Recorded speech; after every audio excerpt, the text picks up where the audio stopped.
All right, we'll wait a moment.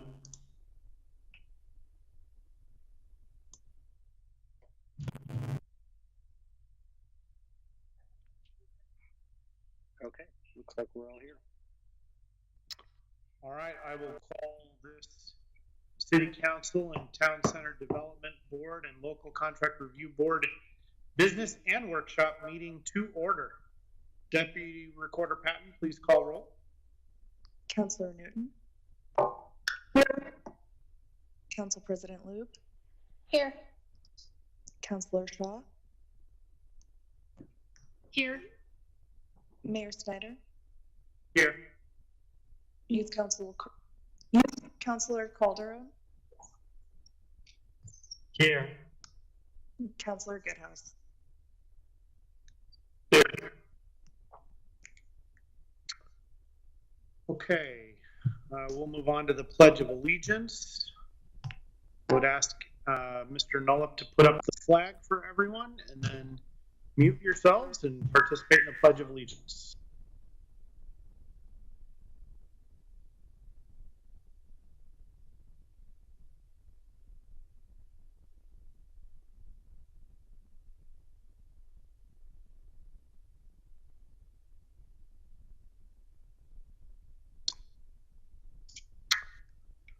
Okay, but before we continue in this meeting, I want to make a brief statement on behalf of the entire City Council.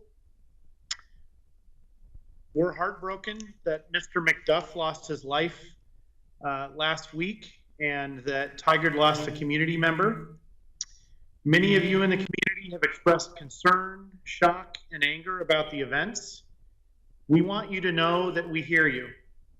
We ask for patience as the investigation by Washington County Major Crimes Team moves forward, and we will keep you updated as the investigation proceeds and information becomes available. We want everyone in the community to feel safe. We take your concerns to heart. We respect individuals' rights to protest peacefully, but do not condone destruction of property as part of peaceful protests. We stand with the people and business owners of Tigard whose property was damaged. Trust and tolerance are values that we embrace, but the violence last week has no place in our community and will not be tolerated. We are hopeful that our community can come together and have honest conversations. And to that end, we encourage you to monitor the activities of the newly created Public Safety Advisory Board, who have been charged with reviewing public safety practices and making recommendations to our City Council on any changes to policies or practices. The board's meetings are aired live and will include a public comment portion. Your comments are welcome and encouraged. We're listening, we hear you, and are committed to working with you for a safe, equitable, and inclusive Tigard. All right, we will move on to any non-agenda items. Council or staff, any non-agenda items?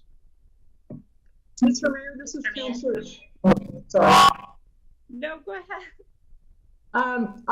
This is Councilor Newton, and I would like to bring forward a non-agenda item to consider the possibility of providing some financial resources to downtown property owners who experienced destruction last week. So if we could talk about that, I would appreciate it. Okay, we'll put that on as a non-agenda item. Interim City Manager. Oh. Staff do not have any non-agenda items for this evening. So okay. Thank you. But staff will be prepared to talk about the business assistance for downtown discussion? Of course. Okay. All right, public comment.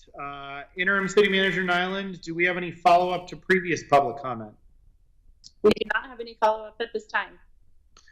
All right, next item is report out from Tigard High School envoy, Caroline Verserius. Are you available? Yes, I am. Thank you. Okay, so since the last time I talked to you guys, we had our Fortnite tournament, which had over 83 teams of 2 playing, so around 166 high school students, which is pretty cool. It lasted about, I want to say, 6 hours of live streaming video games. That was really fun. We had winter wishes granted, so the leadership program got things like the tiger hoodie, Qdoba burrito. We had a periodic table signed by our chemistry teachers, and then a video of our leadership advisor and our basketball coach singing happy birthday to someone that we gave them for Christmas. We had our virtual winter assembly, which was just a talent show, so students sent in videos of themselves singing and dancing and playing instruments. We had a gingerbread house competition, which had voting on Instagram, and people got very creative with their entries. We had a staff ugly sweater contest, which Mr. Massey won, who's the IB chemistry teacher. I don't know if anyone knows him, but he's great. And then we had a leadership class meeting with our district administration, and we just talked to them a little bit about how the school year is going in general and SEL lessons and kind of just like overall how we're doing. And then what's happening right now is we're having a t-shirt design competition. So basically students can submit a design for their grade level, and then their peers are going to vote on whichever design they like the most, and we'll put them on t-shirts so every class can get their own kind of unique t-shirt. Our sophomore class is hosting a Bob Ross painting night, so it'll be like a Zoom call where they will follow along on a Bob Ross painting tutorial and just get to paint together, which should be fun. Our senior class is holding a January jogathon, and basically they're going to challenge students to walk, run, or jog 21 miles by the end of this month for the class of 2021. And then our spirit committee is working on getting new banners to put up by the fence of our football field so that students can see it when they drive by. And then other than that, I hope everyone had a great Christmas, Hanukkah, and New Year's winter celebration. That's basically all I have. It was a pretty quick update. So yeah. Thank you, Caroline. We appreciate it. All right. Next item on the agenda is an update from the Tigard Area Chamber of Commerce. And we have Community and Engagement Coordinator Jessica Love from the Chamber available. Hello. Good evening, Council. Nice to see you all. Happy New Year. First off, our leadership Tigard class met today. They learned about Tigard's businesses and economy. The class heard from the State Tigard Economic Development Department. They had Department Manager for Lloyd, and then they heard from Oregon Employment Department. They heard from Oregon Small Business Development Center, the Farmers Market, and some of our small businesses in the area. They also got to receive an in-person tour of Washington Square Mall, got to see all the behind-the-scenes fun stuff that no one else gets to normally see. We want to give a big thank you to the Economic Development Department for helping partner with us to communicate to downtown Tigard businesses on Thursday. We also want to give a big thank you to Chief McAlpine for taking your time Friday afternoon to do a Zoom call with Tigard downtown businesses. They really appreciated it. Tigard Chamber put out a statement on Friday about the events that took place on Wednesday and Thursday. If anybody wants to see it, it's available on our social media. And then we are still encouraging the community to support businesses, small and local businesses during this time, because we're still trying to get through COVID, the pandemic, with closures and restricted guidelines. So, and then January 27th, we are hosting a webinar on leadership during crisis, and that's going to be for free. It's at 11:30. And then we have our normal AM networkings every Thursday at 7:45.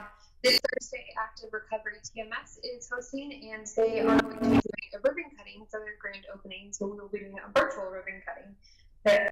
And then we have a multi-chamber networking on January 20th. For the Tigard Farmers Market, we have our vendor applications are now open for our 29th season, and that information can be found on the Tigard Farmers Market website. And then for downtown Tigard, we had a very successful holiday celebrations week, and then also the Explore Downtown Tigard Bingo was a huge success. And then we also want to give a huge thank you to the community that came out to support businesses on Friday and Saturday. We saw so many community members coming out to help the businesses with cleanup. And then also on Saturday, downtown Tigard has been the fullest that it's been in a long time, with communities coming out to support the businesses with purchasing. We do want to continue that support and encourage our community to continue to shop and dine in downtown Tigard. Any questions? Thank you, Jessica. That was particularly encouraging to me. I think Friday night was the same way. As I was rounding with some business owners on Friday night and then into Saturday morning, walking the downtown actually with the chamber CEO, there were a lot of comments about how Friday night in downtown Tigard was busier than it had been as well in a long time. So good to see that and appreciate it from our community. Yes, definitely. All right. Mr. Mayor? Yes. This is Mike. We're having some audio issues that I'm going to try to fix. So can you hold on one second? I'm going to exit the meeting and then rejoin and see if that fixes things. Okay. Okay. Hold on one second, please.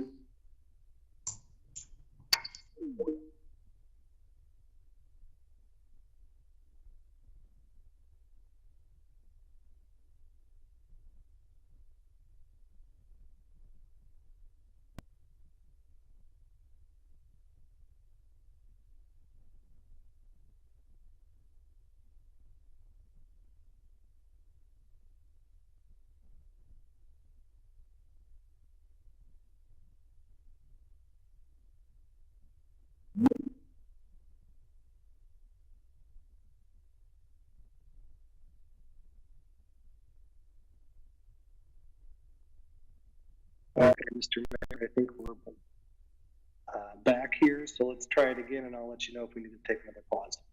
Okay.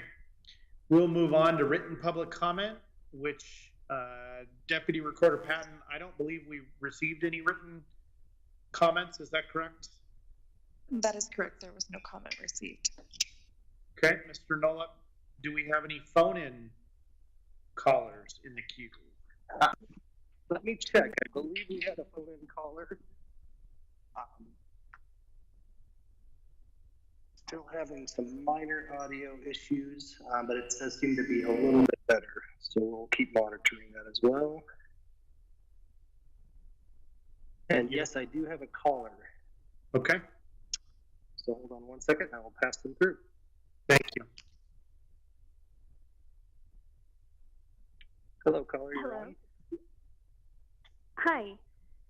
My name is Taylor, and I was calling, wanted a public comment about the police shooting that happened last week, and was going to ask the city council if you guys were advocating for an independent investigation. I saw that there is an investigation going on, but it's, by my understanding, it's being done by, I wrote it down and now I lost my notes.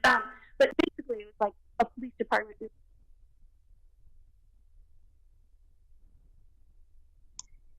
Am I still here? You are, but we did not hear some of what you just said. Okay. Anyway, so I was just asking if you guys were going to be willing to support an independent investigation, and then also in communicating with you guys, my understanding is that the public safety levy cannot be used for like anything other than what was already voted on. So my question for the city council is if you guys are willing to, I believe you're meeting about budget decisions today, to find budget elsewhere that would support like what Portland's doing, where they have a street team that you can call for non-criminal like activities that people can call for help, that someone who isn't armed comes and assists. And yeah, those are my statements. Taylor, thank you very much. And we're probably not prepared to respond directly to the request about an independent investigation at this time because the situation is still under investigation. And so I can also ask our staff and particularly our city attorney to follow up with you about that. I would also be happy to chat with you directly on the phone if you would like. And I'll give you my cell phone number now, which is available to the public all over the place, is 503-810-0269. As far as the question about the budget and the potential of something like the street team in Portland, that is a topic that we have, in general, have tasked our public safety advisory board with, and so that is on their work plan, question like that and other related matters. And so I'm going to defer that to their work. And they had a meeting last night, and part of their discussion was, should they change the order or reprioritize some of their work? And I trust that they've evaluated that.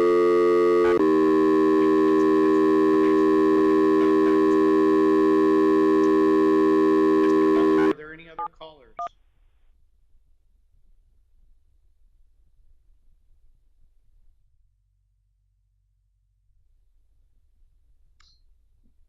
Mr. Mayor, there are no other callers at this time. Okay, thank you. All right, we'll move on to item number 4, which is to consider approval of city manager employment contract and amendment to interim city manager contract. Director Bennett. Good evening, Mayor and Council. Director Bennett, Human Resources. We're here tonight to consider ratification of a contract with Steve Reimer for city manager, as well as an amendment to the contract with Kathy Nyland for interim city manager. Staff recommending approval of the contracts as presented. Key facts, as you are well aware, Tigard has undergone an extensive national search for a city manager. We've been involved in that process since October 22nd of 2020. We've had a number of iterations in that process. Shayna Beeson is currently unavailable. Interviews and please leave a message after the tone. That led the When you have council to select an initial top 12, which ended up to be a top 10 candidates. We had a few candidates withdraw due to finding other jobs. Through that process, council eventually brought that down to a top 3 candidates. We had a great pool. We had 50 people apply for the job. It was a good showing. The contract before you tonight is a 2-year contract with Stephen, with Stefan, also known as Steve Reimer. The 2-year contract for Mr. Reimer will begin February 1 of 2021 with a salary of $196,000 per year. The benefits and retirement are largely in sync with what other managers in Tigard Management Group receive. The contract is attached as Exhibit A for review. Throughout this process, Kathy Nyland has been the interim city manager. Kathy, in recognition of her service, City Council was to consider amending her contract to include an 80-hour paid leave to her bank as a bonus for her time. Ms. Nyland contract will automatically terminate upon Mr. Reimer's start. Does council have any questions at this point? Don't think we have questions, but I think we perhaps as soon as we take action, we have Mr. Reimer, I think, on the line, and we'll allow him to introduce himself to the community and make some comments. So, council, any final opportunity for comments or questions? Councilor Goodhouse. I would just like to publicly thank interim city manager. This meeting is being recorded and/or transcribed. Doing the search to find a new city manager, so I just wanted to publicly give her a thank you for all the hard work that she did. And if no one else wants to jump in, I'll make the motion. I move to approve the city manager. Sorry. I just want to thank you, Councilor Goodhouse. I just want to echo your sentiments. I think interim city manager Nyland did a fantastic job, and just wanted to echo the thanks. Thank you. I would also agree, but I also want to thank the community members for their input and those who watched all of the interviews, and to, all of our candidates. Thank you for being so thoughtful and honestly, making it a very competitive process. Tigard was lucky to be able to choose from 3 such amazing candidates. So, Steve, we're excited to have you, and, interim manager Nyland, we really appreciate everything you did for us in the meantime. I'd like to echo those sentiments, and also thanks to the staff. I can speak from experience. These recruitments are difficult and time-consuming, and I appreciate your professionalism. And I also want to thank Ms. Nyland for all of her energy and stepping up to the plate and doing such an amazing job. And welcome, Steve, to Tigard. I think it's worthy of recognizing that interim city manager Nyland was leading through probably one of Tigard's most challenging weeks last week and into this week, and did a great job of trying to make sure that our teams were supported, that our facilities were taken care of, that our community was cared for, and that our whole team was working together to make that happen. So thank you, Kathy, for your contributions as the interim city manager. And as Councillor Newton and I met with you a few days ago, are very happy to keep you on the Tigard team. So with that, is there a motion? Yes. I move to approve the city manager employment contract and an amendment to the interim city manager contract as presented. I second the motion. Okay, it's been moved and seconded. City Recorder, please conduct a roll call vote. Councillor Newton? Yes. Council President Lube? Yes. Councillor Shaw? Yes. Mayor Snyder? Yes. Councillor Goodhouse? Yes. All right, the motion's adopted unanimously. Congratulations to Mr. Reimer and Ms. Nyland. And Mr. Reimer, would you please join us on video and provide a brief introduction of yourself to the city, please? Absolutely. Can everyone see and hear me? We can. All right, great. Well, first, I just want to say, obviously, thank you, Mayor, councilors, for your support in this. It's a great opportunity. My family and I are extremely excited to become part of the Tigard community. It's our intent that we're going to quickly relocate to Tigard, and I think in order to be an effective part of the team, we want to be there and just be part of the community. We want to be able to run into people out in the downtown and the neighborhoods and on the trail system and just be part of who we are as a family as well. So thank you again. I'm looking extremely forward to getting to know all of you, obviously my new teammates and the many, many council or community members that I'm going to meet over the course of the multiple months and years to come. So, as I said, we're just extremely excited, and I do appreciate it, and I thank you for this opportunity, and I know we're going to do some great things together, so thank you. Thank you, Steve. We are going to move on to our next agenda item, which is a joint meeting with the Budget Committee.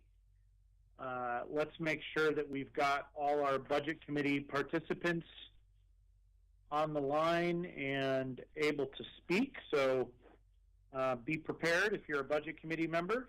And Finance and Information Services Director LaFrance, you are introducing this item. I am. Thank you very much.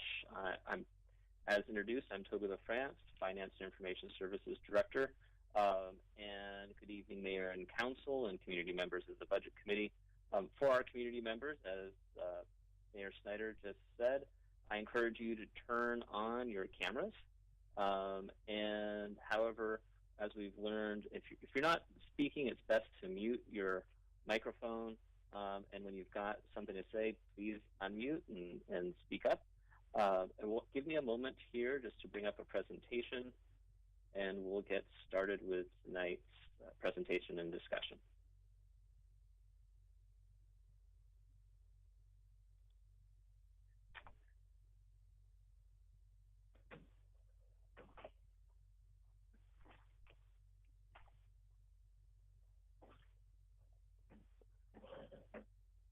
Okay, can everybody see the introductory slide? Yes. Okay, thank you. And as for those of you that have been part of the budget process, you know I can't do this without Liz Lutz and Steve King. They're both here this evening. They're integral to the process and do most of the good work that you get to enjoy as we work our way through the budget process. So I want to take a moment to thank them. So tonight we're here to discuss the fiscal year 21-22 budget process that we will be going through this spring.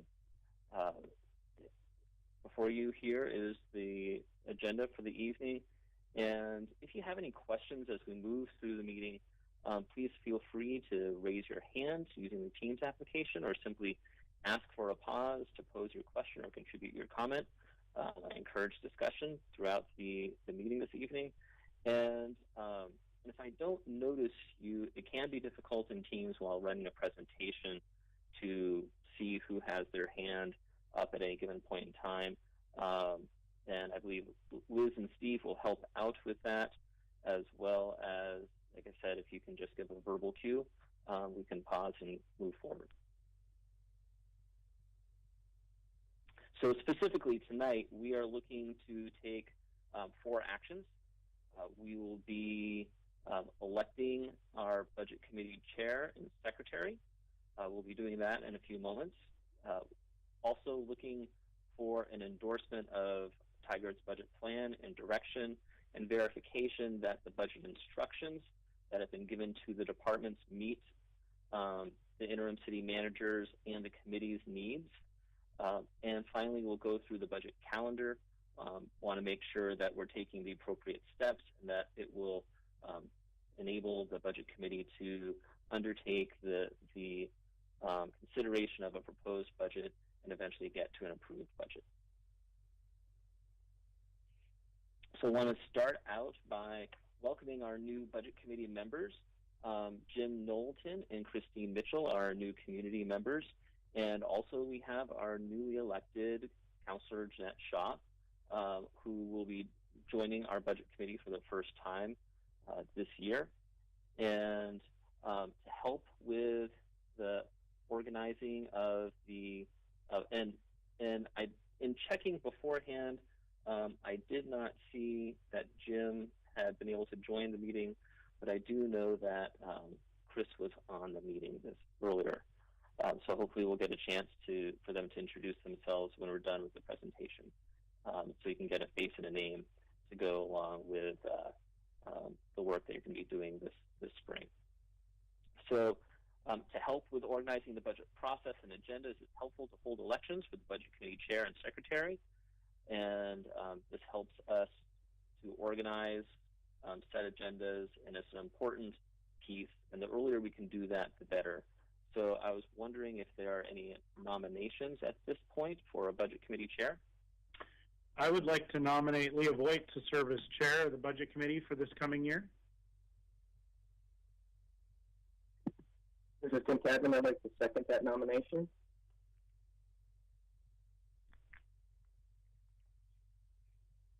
Is there any discussion at this point in time? It's awkward since we don't have a chair, right? Toby's facilitating. Yeah, are there any other nominations for chair? Toby, are we needing to vote on this? So it would be, yes, it would be nice if we could get a vote, and if we can do a simple all those in favor and any against, that would be helpful. Mr. Mayor, is that something you'd be willing to do? Absolutely. Everyone in favor on the Budget Committee, make sure that if you're a Budget Committee member, you unmute your microphone now. And Councillor Shaw, you are a Budget Committee member. I think you saw that, but just as a reminder. If you are in favor of Leah Voigt serving as the chair for the year, please say aye. Aye. Any opposed? I just want to verify we don't need a roll call vote. We've been doing everything by roll call vote at the council meeting, so is this acceptable, Liz and or Deputy Recorder Patton? As far as a vote? I can document it, yes. Okay. All right. And then, Toby, are you wanting me to try to run through a secretary nomination as well? If we could, yes.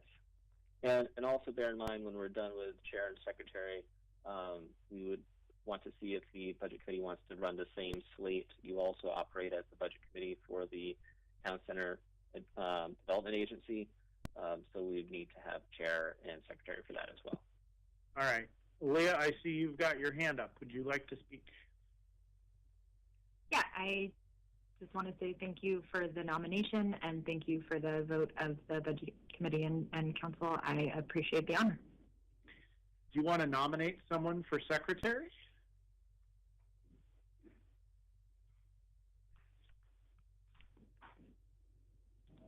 I was not prepared to do that at this time, so I'd love feedback from other members of the council and budget committee on nominations.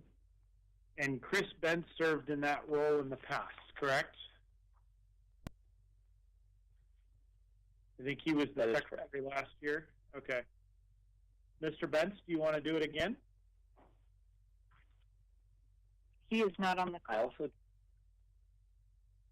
Oh, he's not on the line. Okay. Toby, did you want to say something else? Mm-hmm. No, I was going to say I also did not see him on the call prior to starting the presentation. All right. Does someone want to nominate him or someone else? I'll nominate Chris Spence for the secretary of the budget committee. This is Tim Tagman. I'd be happy to second that nomination. All right. It's been moved and seconded.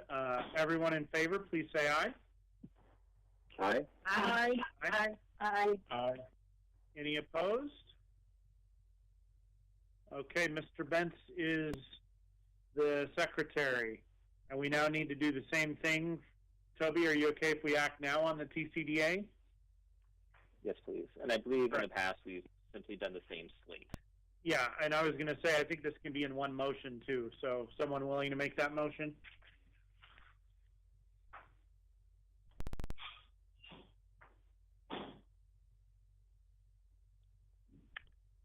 Anyone? Please? I move to nominate Everybody's talking now. I move to nominate the same slate of officers for the Town Center Budget Committee as we have for the City Budget Committee. That is Leah Boyd as chair and Chris Spence as secretary. I'll second the motion. Okay, it's been moved and seconded. All in favor, please say aye. Aye. Aye. Aye. Opposed? All right, that motion carries. Mr. LaFrance, back to your presentation. Thank you so much.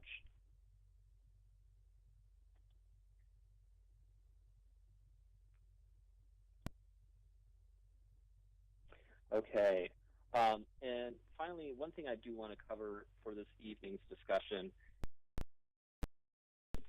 presentation from staff will be at a policy level. By Oregon budget law, the budget committee does not hear the budget message until the first budget committee meeting, which will occur in April. And the budget message is delivered by the budget officer, which in the city of Tigard is the city manager. And it's delivered at that meeting, so at that first meeting. So to comply with this, staff tonight is not coming forward with specific requests. However, we will be discussing the inputs and framework that we are using that to create the priorities that you're going to see come forward in the proposed budget this spring.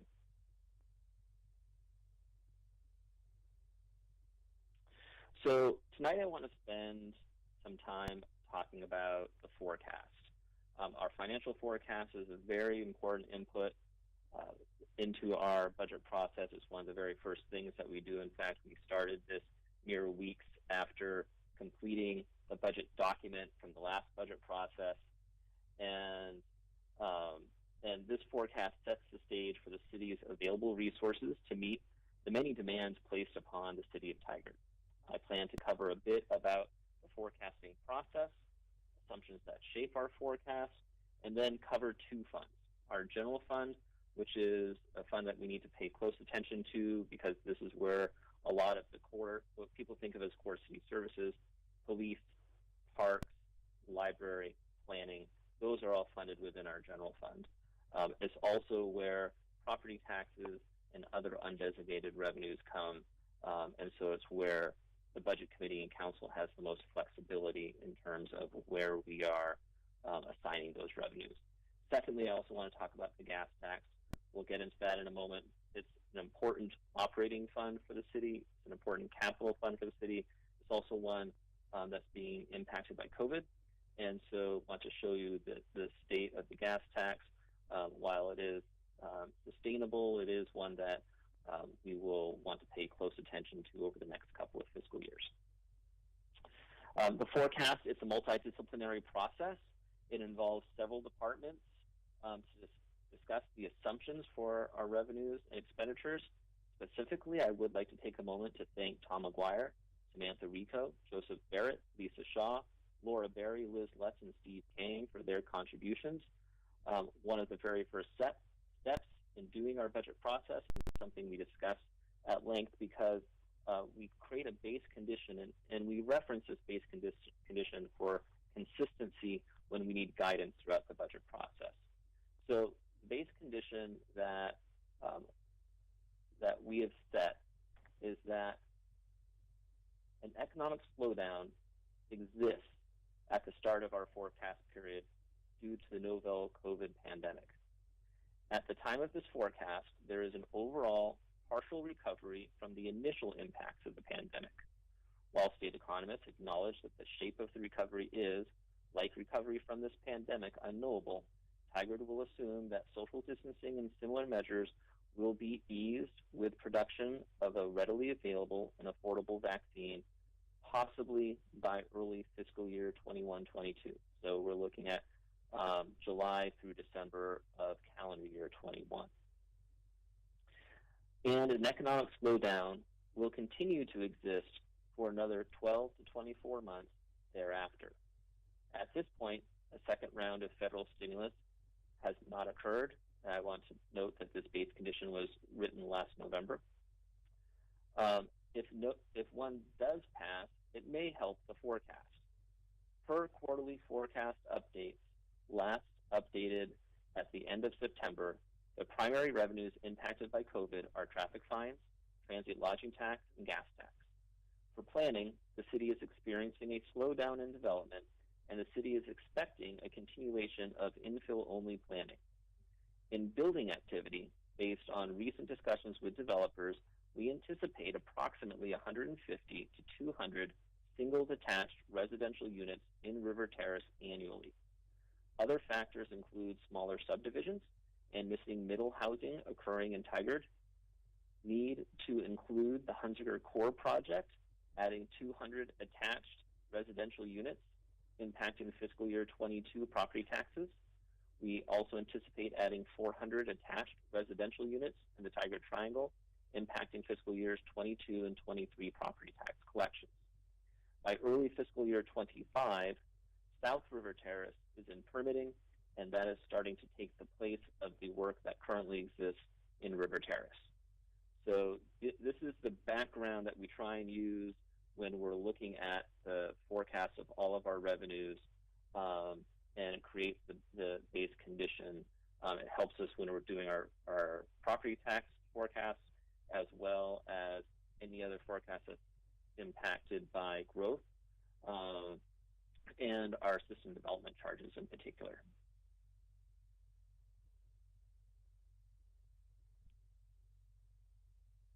So I want to get into the two funds that I'd like to pay some special attention to. I do want to note that we do an initial forecast for all the funds within the city of Tigard. I mentioned why we're going to be discussing general fund and the gas tax, and I'll also note that all the other funds, there's roughly 30 other funds for the city of Tigard. Those in their initial forecasts are very similar to what was the forecast based upon the adopted budget as published in our adopted budget document, and they are generally healthy, sustainable, and we're living within our means within those other funds.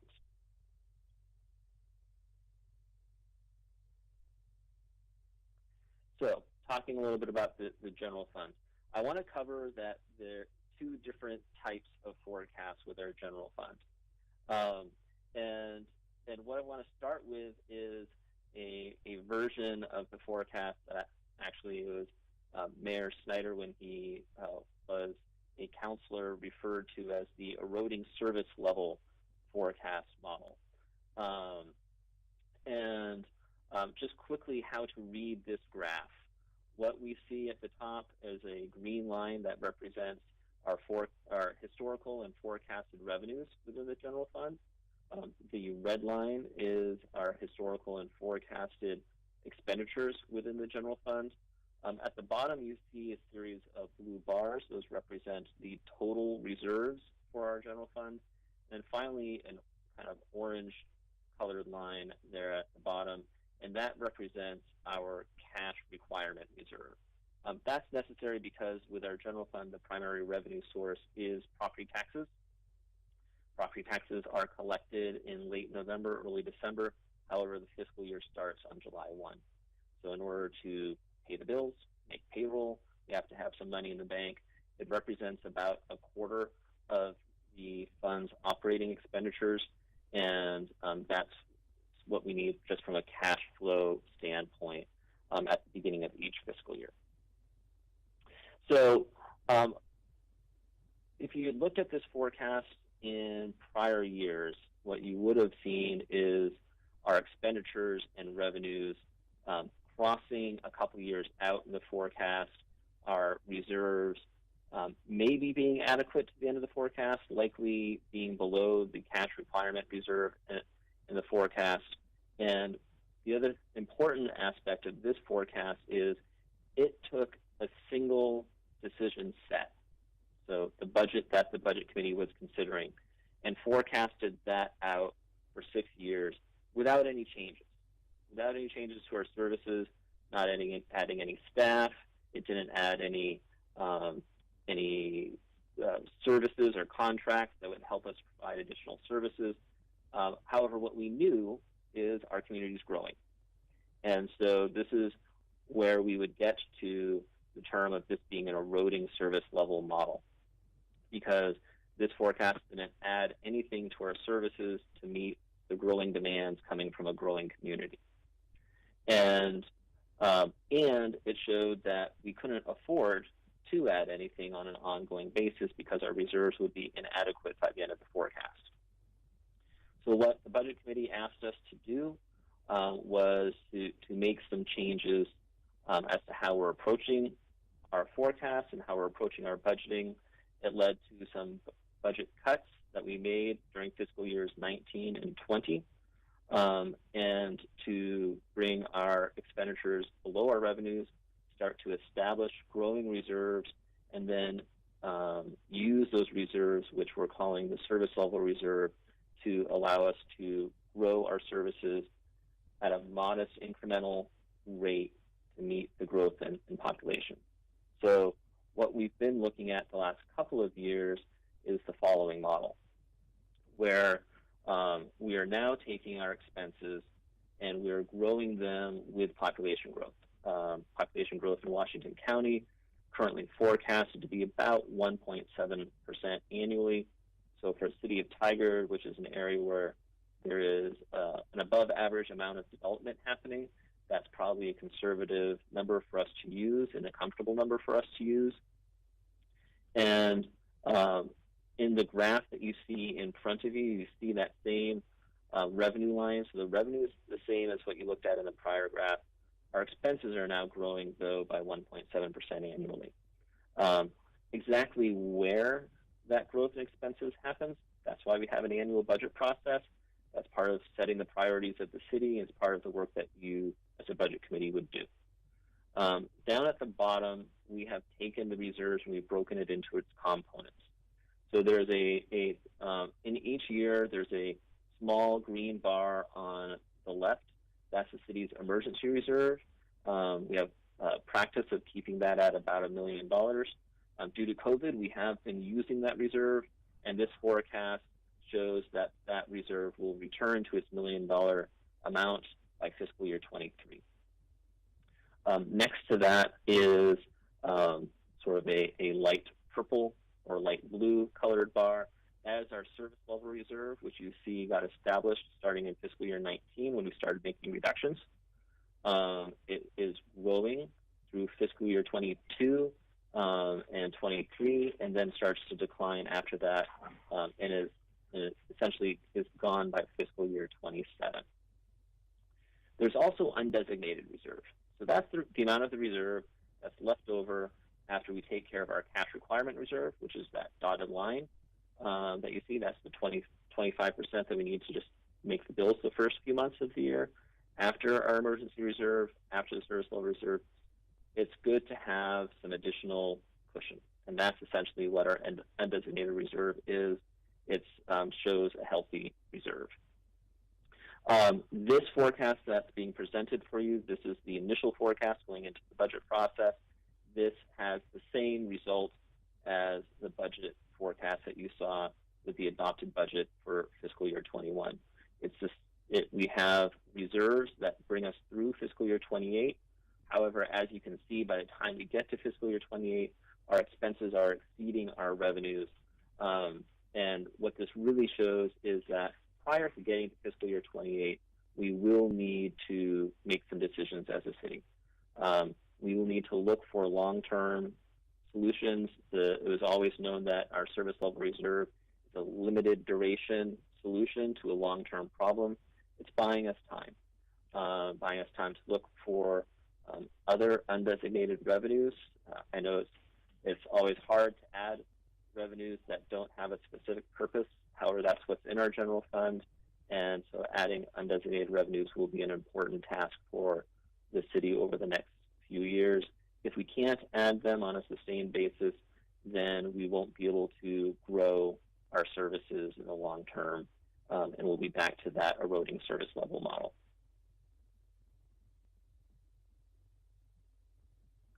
I want to take a moment to talk about the gas tax forecast.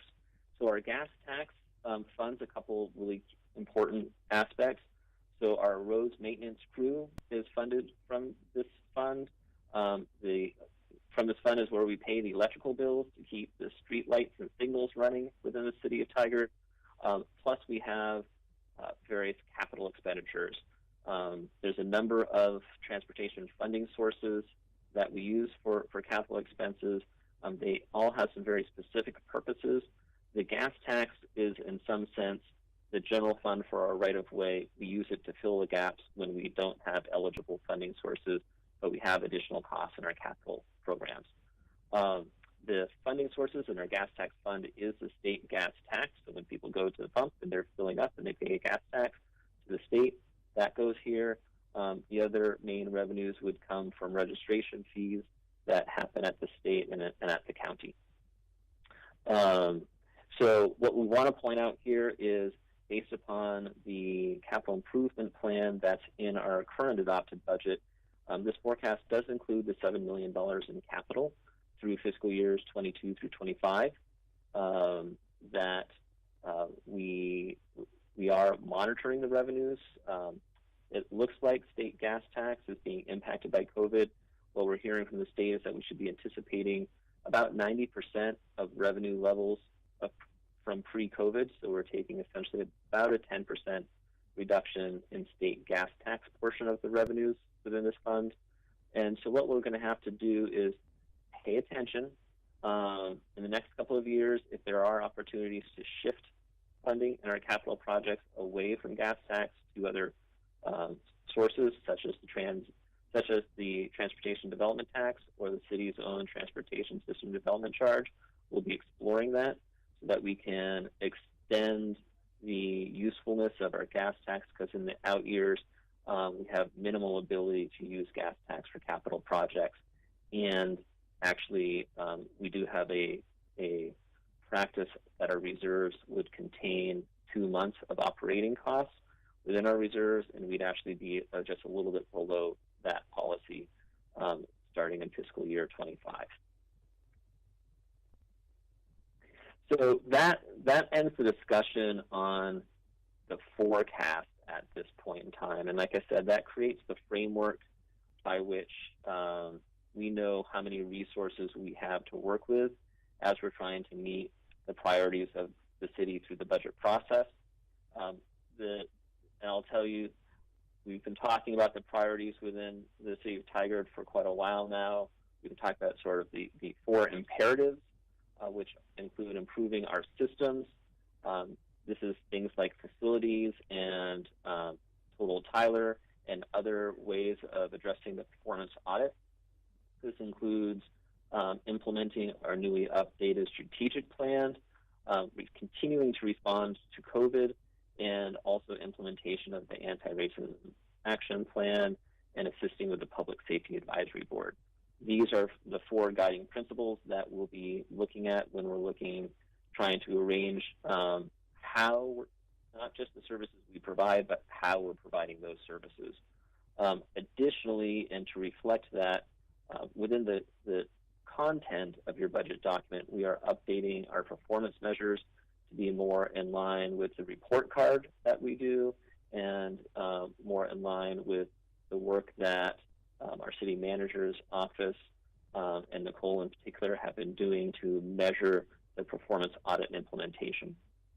So as well as the measures that we have in our newly updated strategic plan. So we'll be bringing all those together, and those will be reflected within the budget document, as well as updating some of the descriptions for our departments, not only to talk about what they're doing, but again, how services are being provided and how they align with these four imperatives.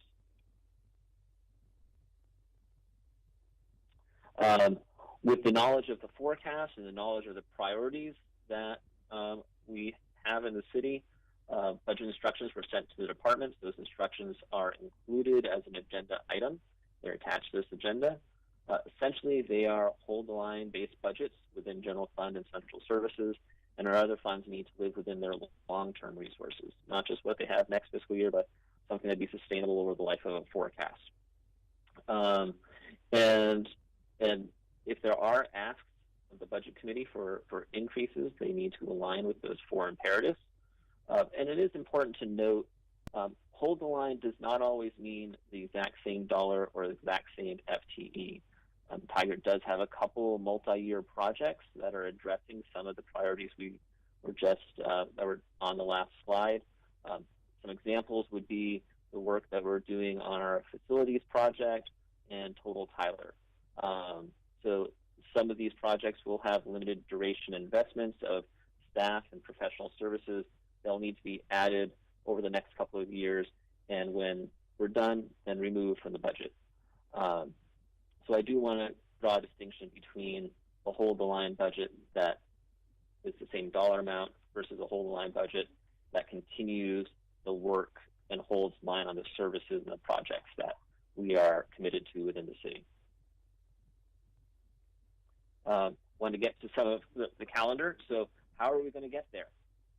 So the calendar is also included as an attachment. I've summarized it on the slide here. It will start on April 9th with the distribution of the proposed budget document. We will continue to provide budget training. We'll have one organized budget training.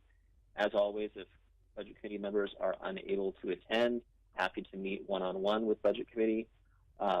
We will continue to have an open door meeting format, so with city staff about the budget, where city staff will make themselves available to discuss the budget, I should say. And we're looking at doing 3 budget committee meetings. The first one will, similar to the last couple of years, will be a Saturday, longer meeting where we can get into a lot of the department presentations. We will also have time for discussion and collect questions from the budget committee. In a second meeting, purpose there would be to answer any questions from the first meeting. That one will be held about a little bit over a week after that first Saturday, so that would be on a Monday evening for a few hours. Answer all the questions from the first meeting, have continued discussion of the budget committee, and then collect any additional questions. As we've done in the last couple of years, we surveyed the budget committee about changes that we could make. One of the things we heard was the desire to have additional time for discussion and deliberation. So we're planning on a third meeting. That would be again on the following Monday evening, where we would continue to provide answers to anything that was any questions from the second meeting, have additional budget committee discussion, and hopefully that would be enough time for the budget committee to consider and eventually approve a budget. Finally, we're looking at council adoption. We're aiming, as usual, for the second business meeting of the month. Because Tuesdays this year, the first Tuesday of June is on June 1. We're at an early day for that second business meeting. And we always like to leave a meeting or two after the plan, so that if for some reason we need to extend and have council have a second budget hearing, we have time to do that, as we learned last year when that became necessary. So that's the process. I would like to note one other item of feedback that we got from the budget committee, that at this point in time, unless we get different direction from the budget committee at this meeting, we are not planning to implement. So there is a question whether or not we could take and have that first meeting, we've got all of our department presentations, and it's a lot of information for the budget committee. And so could we instead have a department presentation, have a lot of Q&A, full discussion, and make decisions about that department, and then move on to the next one? And at this point in time, I'm not recommending that we do that, especially since we have departments such as police, the library, planning, that are all using the same resource, which is our general fund. And if we were to make decisions on one of those departments first, it would impact our ability to fund priorities in some of those other departments. So instead, I'm recommending that we do the department presentations, by all means, ask questions of the departments after their presentations, but save the deliberation and decisions about those departments until afterwards. Toby, the other problem that I think warrants discussion or brief mention is that doesn't allow, if there's follow-up that needs to be done at a future, like in between meetings, that couldn't happen either very easily that way. It would be more difficult, yes. Thank you, Mr. Mayor. So, I know it's a lot of information I was just presenting. In the beginning, I said that we were looking for decisions on 4 different areas. One of them was to do that election of officers, so thank you very much for doing that. What I will be doing is opening this up for discussion from the committee. I want to make sure that the plan that we've outlined here will provide the budget committee the necessary information in a timely manner so that you can make the decisions you need to make this spring. So is our direction sound and appropriate? Do the instructions meet the committee's needs and expectations?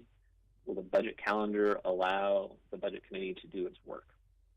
So, and as always, if there's some other policy or process areas for discussion and direction, we would love to hear about them. And that concludes the presentation. I'll take it off the slide presentation mode, and so we can see each other's faces. Thank you. Thank you, Mr. LaFrance.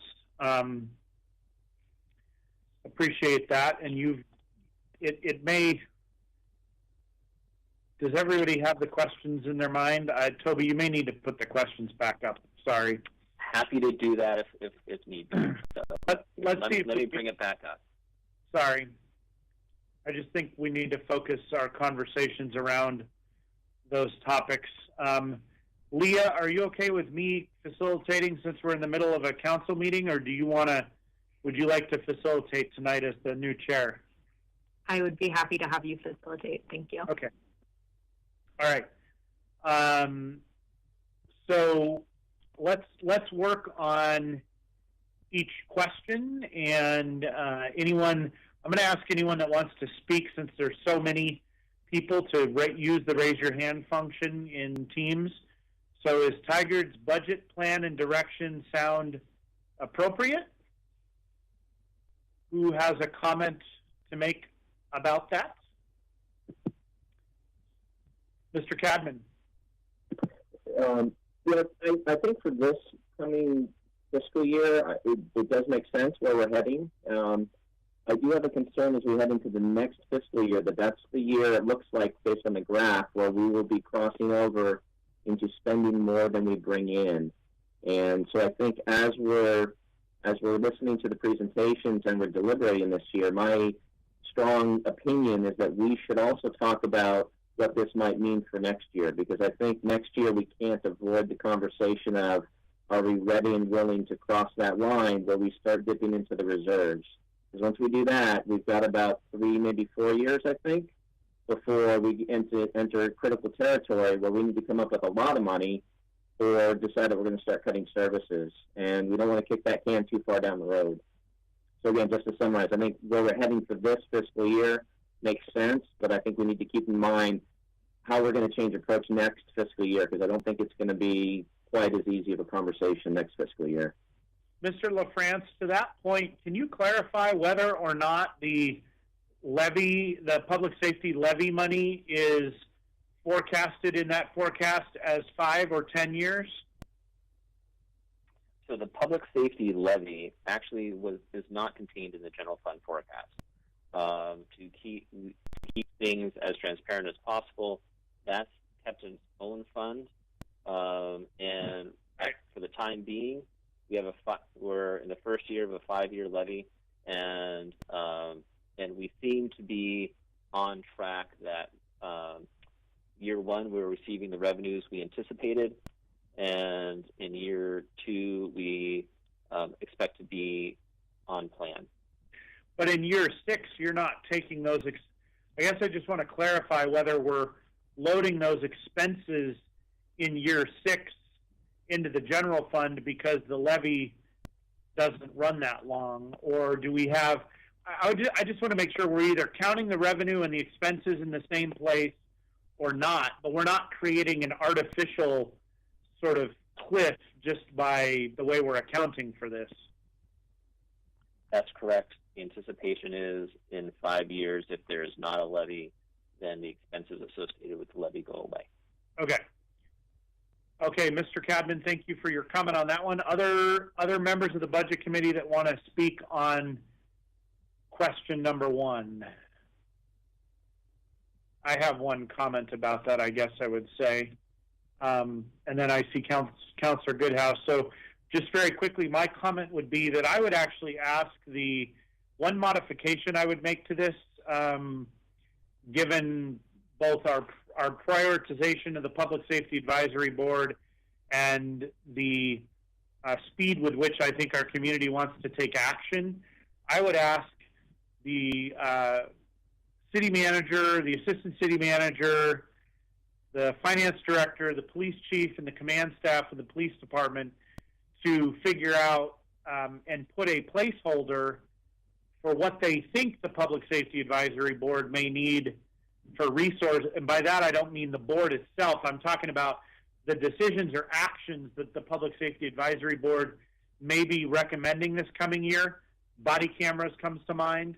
And I would suggest that there be some forethought done to that, and that there be some sort of a placeholder put in the budget with what that group of leaders thinks might be coming, realizing it may not be perfect. But what I don't want to be doing is, like, in November or October, somebody saying, oh, well, we can't act on that until next fiscal year. I think we need to have more foresight than that. Councillor Newton? Mr. Mayor, I had a similar thought.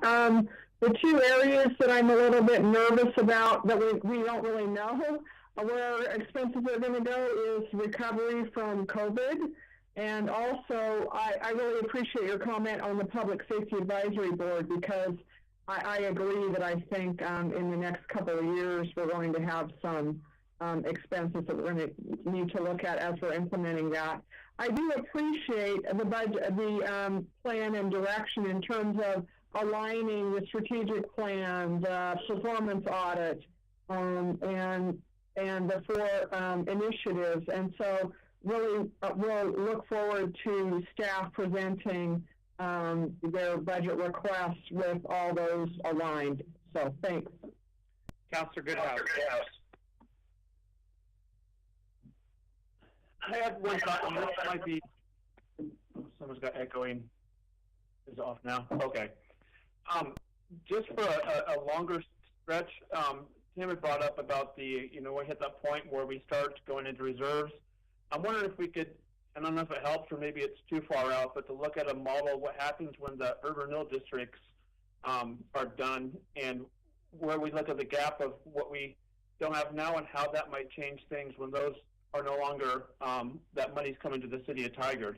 I know that's really far off, but I don't know at what point we start looking at that, and if we just have a gap to fill between that time and when those urban renewal district debt limits are done. Toby, do we have a long-range financial forecast like that that's 20 or 25 years out or more? At this point in time, for the budget process, we don't. I do know that within the urban renewal for downtown, we're looking at a updated business plan. However, it's more focused on the urban renewal side and less on when things are done, what's the benefit to the city. Those are far enough out that they don't hit the forecast time frame. And I will say that in our general fund, we use a 10-year time horizon. That's longer than we use in any of our other funds. We generally stick to 6 years for those other funds. Councillor Goodhouse, anything further? No, thank you. Okay. Other members of the budget committee, am I missing somebody? I'm trying to manage my teams here well. Okay. I don't see anyone else. So let's go to the second question. Do the budget instructions meet the committee's needs and expectations? I feel like we've kind of discussed points 1 and 2 together, but if someone has a distinct response to question number 2, let's address that now. All right. Does the budget calendar meet the committee's needs and expectations? Mr. Cadman?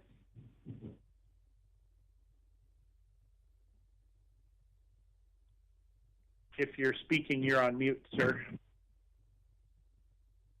All right, thank you. Mr. French, just clarification on the couple of dates on the calendar. So Saturday, April 24th would be meeting number 1. That's when all of the staff presentations would be given. Is that correct? That's the intent, yes. Okay, and then we'd ask questions as necessary to clarify. And then the deliberation primarily would be on the following Monday evening, May 3rd. Correct, and into May 10th. Yeah. Okay. And then if we don't close out on May 3rd and we need additional information or just the deliberations go too long, then we've got the following Monday to close out. So it's really a 3-day process for us, potentially closing it down to 2. But we've got an opportunity to listen, ask questions, digest, and then deliberate. That fundamentally how this is set up. Yes, and that's what one of the comments we got was that there wasn't enough time to deliberate. We're hoping to address that by adding an additional 2.5 hour evening meeting for budget committee to have some additional time to have their discussions.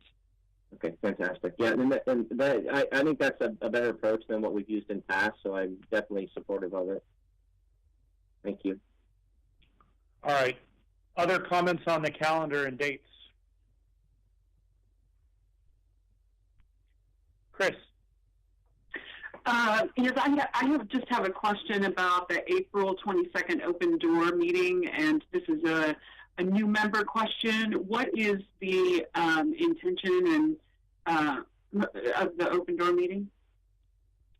I will try to answer, Oh, go ahead, Mr. LaFrance. So I was going to say what we've done the last couple of years, and it might be more than just the 22nd. It might be a couple of meetings during that week where we try and make sure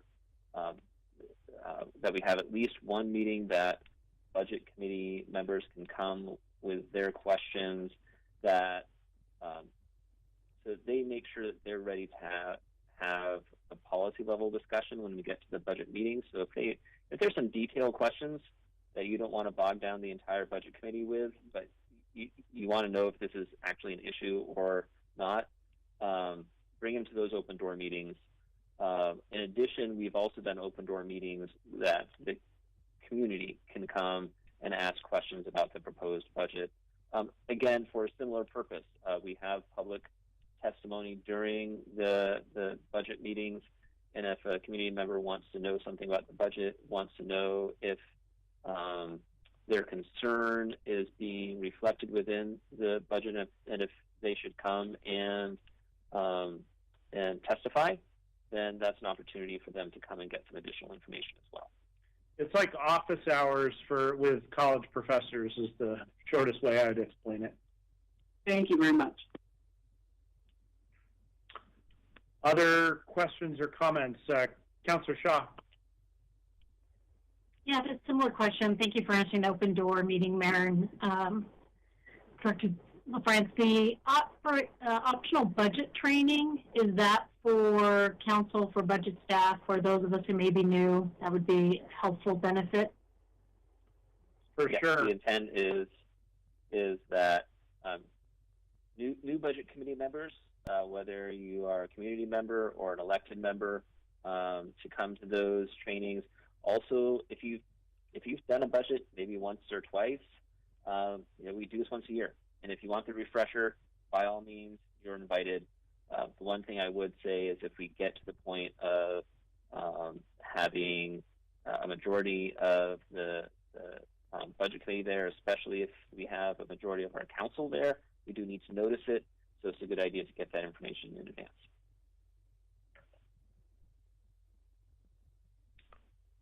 Other questions? Councillor Shaw, did you have anything further? No, thank you. Okay. Any other members? Questions on dates? Mr. LaFrance, can you go to the next slide again? Absolutely. All right.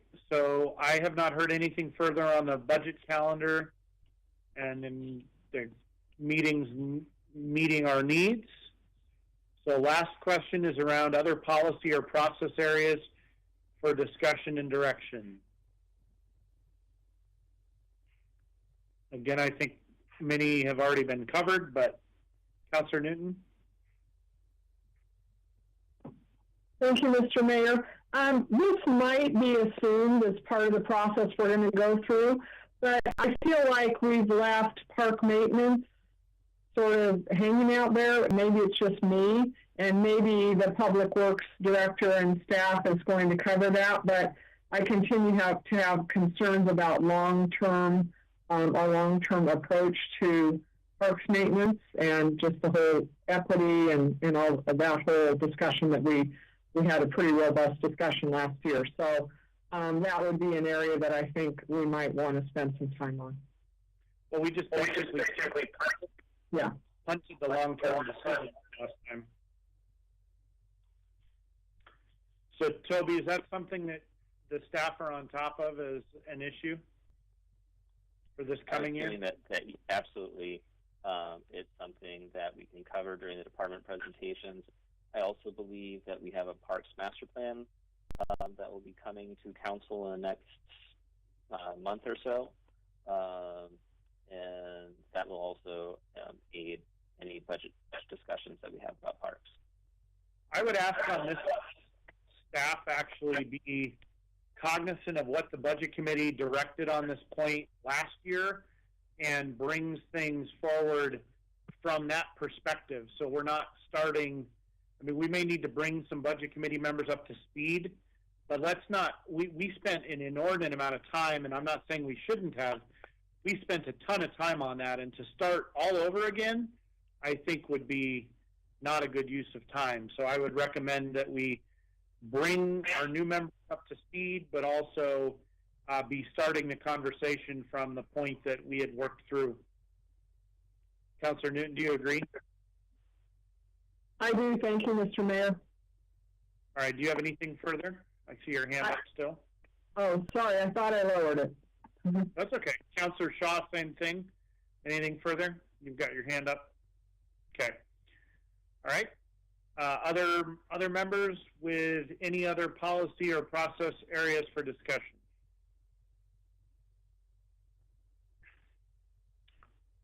All right. Thank you, Mr. LaFrance.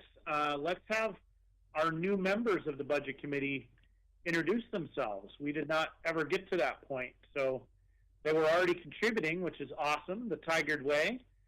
Toby, would you mind taking the, yeah, there we go. Take the presentation down, and then let's see. Why don't we have just quickly each member introduce themselves so that if you're a new member to the committee, you get to meet everybody. So let's start with the members of the public that are on the committee. So Chris, do you want to introduce yourself? You're new? Chris Mitchell. Are you referring to Chris Mitchell? Yes.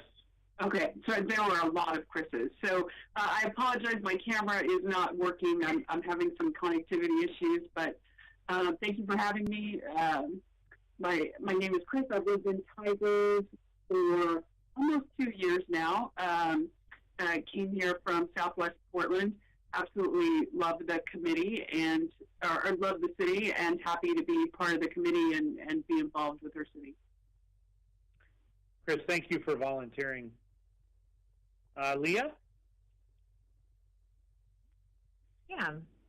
My name's Leah Voigt. I am, let's see, I was newly elected as a voting member in 2020 and was a alternate before that. And I've lived in Tigard for 3 years now and enjoy being a part of Budget Committee, and I'm looking forward to the experience of being chair for the Budget Committee meetings. Awesome. How about Jim? Jim on the line? I believe Jim is neither not Jim on the call. Knowlton nor Chris Bentz are on the line. Okay. Tim? All right, there we go. Hey there. Tim Cadman. This is I guess this is my second term now. Just beginning my second term on the Budget Committee. I've previously been on the Corvallis Budget Committee, I think, for 8 or 10 years, and I lived down there. My family and I moved up here to Tigard in 2015, and I got to tell you, even with all the grief I give on our budget for maintaining the parks and trailways around here, we just love it. I'm very happy that we picked Tigard over, say, Beaverton or Tualatin or something like that to move to. So, very happy to be here. We'll keep you, Tim. That was good. And no Chris Bentz. Do we have? And I'm trying to remember how to say this name properly. It's okay. I can probably just relieve you. Go for it. Yes, this is Siobhan Chandler. I joined the Budget Committee as a voting member the same year as Leah Voigt. So starting my second year of my first term. And I've been in Tigard since 2014, so 7 years now, and we love it here. So thank you. Thank you very much. And then Council, as Budget Committee members, let's have you all introduce yourselves very quickly. Councillor Newton. Yeah, this is Liz Newton, and I'm starting my 3rd year on the council, and so looking forward to our next Budget Committee process. And thanks to all of you community members who are volunteering. We appreciate it. Councillor Shaw. Yes, hello, my name is Jeanette Shaw, and I am starting my 2nd week on the council and on the Budget Committee, and look forward to serving with you all, and thank you for your service. Councillor Goodhouse. Councilor John Goodhouse, lifetime resident of Tigard, and discovered during doing interviews that Chris and I are neighbors. She's 2 houses down. She moved in recently, about a year ago. So awesome. Council President Lube. Hi, everyone. I'm Heidi Lube. My husband and I moved to Tigard in 2016. I've been serving on the council 2 years. I was appointed, and I just started my first elected term. So I'm excited to be here, and I love being a Tigard resident. And we've secured you for a long time now by getting you on the council. This is how we retain people in our community. We make them get involved, the Tigard way. And I am Mayor Jason Snyder. So we collectively make up the budget committee with our citizen members. And Mr. LaFrance, is there anything further for the budget committee to do this evening? No, thank you very much for the direction you provided this evening. Hopefully you found the information that I presented useful, and it will help with our discussions over the next several months. Okay, thank you. Let's move on to non-agenda items. Councillor Newton, you had brought up a topic of assisting downtown businesses, and I know I've had conversations with you. I know Councillor Goodhouse and Councillor Lube. This is a topic everybody seemed to have some interest and passion in. I also want to be careful to make sure it's clear that we're not having any serial meetings. Just everybody had the same general idea. So that to get an idea on the agenda, you have to talk to me, which means lots of people were talking to me about the same topic. Councillor Newton, do you want to outline kind of what you have in mind, and perhaps we can then have staff respond to, since they have a heads up about this, kind of what they're, based on their assessment and needs, et cetera, what they think we might be able to do? Sure. Thank you, Mr. Mayor. So I initially contacted the mayor. I went downtown and looked at what happened to a number of our businesses after the events of, I guess it was last Thursday night, and I was concerned. They're struggling as it is now with COVID. And so I got to thinking, maybe we could do something to help them to recover the cost of making repairs as a result of the damages. And me thinking through the details, I thought, well, they probably have, deductibles on their property taxes or property insurance, and so maybe we could help them with a portion of that. And I decided to call Councillor Goodhouse about that, since he's in the insurance business, and he might want to comment. But he told me that he actually didn't think it would be enough in terms of damages to be worth filing a claim with their insurance company. So I got to thinking maybe what we could do is decide on an amount that we could provide to property owners to help recover the cost of the damages that my idea was they might produce receipts or something. And so some easy process for them to submit receipts to get a dollar amount not to exceed that we would agree.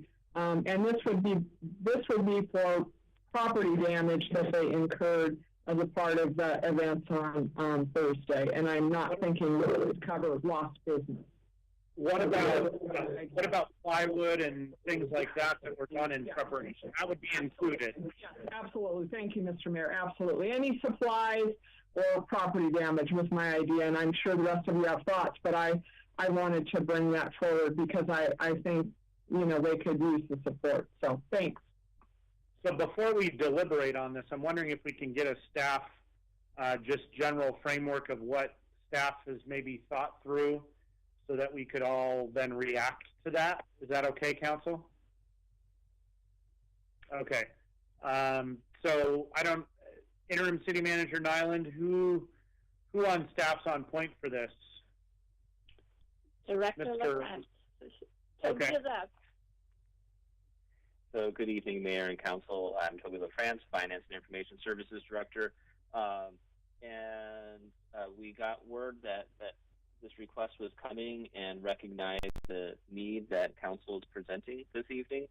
I I've been able to work with our community development and economic development division, along with Kenny Asher, Sean Fairley, and with us this evening is Dylan Bemis. And we've been able to pull together, using an existing program, a proposal for council to consider this evening. So what we have done is we've developed a program to help our downtown property owners. We'd be using existing urban renewal budgeted funds. It is in our downtown area. We already have a facade grants program. There is budget available. It hasn't been fully obligated, so we do have an initial amount of about $15,000 that we're looking to make available to businesses. We would be using a modified grant assistance process to speed up the dispersal of grant awards. And what I'd like to do at this point is hand over the presentation to Dylan Bemis to give an overview of the program that we've pulled together so far.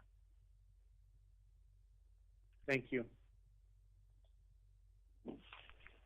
Thanks, Mr. France, and good evening, Mayor and Council. I'm Dylan Bemis, Economic Development Coordinator. And first off, I just wanted to thank Councilor Newton for raising this topic. Definitely agree it's important to provide as many resources as possible to support our business community during this difficult time. As Mr. France mentioned, the Economic Development team is prepared to roll out a program that uses urban renewal funding to offer a 50% matching grant of up to $5,000 that would help offset the cost of repairs to buildings vandalized during last week's protests. These grants would fund any repairs to damage sustained during the protest, including window repairs, graffiti removal, and in the event that a business did file an insurance claim, we can also help cover the cost of the deductible used to pay for the repairs. As Mr. LaFrance mentioned, $15,000 in funding has been made available for this program, with the potential to increase funding based on need. But given the extent of the damage, we anticipate that this funding allocation will be sufficient. Basically, this would be modeled similar to our existing urban renewal matching grant program. So if buildings were going to complete a repair in the near future, we first ask them to gather a bid so we could get an assessment of the cost of the project, and then that would be used to make the grant award. And then it would be a reimbursement after the repair had been made. If the business has already made the repair, then we'd ask for proof of payment, and then we could reimburse up to 50% of the cost of that repair. Before I turn it over to questions, I just want to note that we've identified the properties that have been damaged, and for communications, we'd be prepared to make direct outreach to the affected property owners to notify them about this funding opportunity. Thank you, With Dylan. that, any questions? Yeah, before we get into full deliberation and discussion, can you comment on where the 50% came from? Is that just sort of like, why not 75? Why not 60? Why not 100? I mean, I'm just wondering was there staff thought given to that? That's really just taking the existing rules for our downtown urban renewal matching grant programs. We were trying to match that criteria and delivery process to speed up the development of this program and the allocation of funding. So that's where we arrived at the 50% number. Okay, I think that'll probably be a discussion point for council. So questions for staff?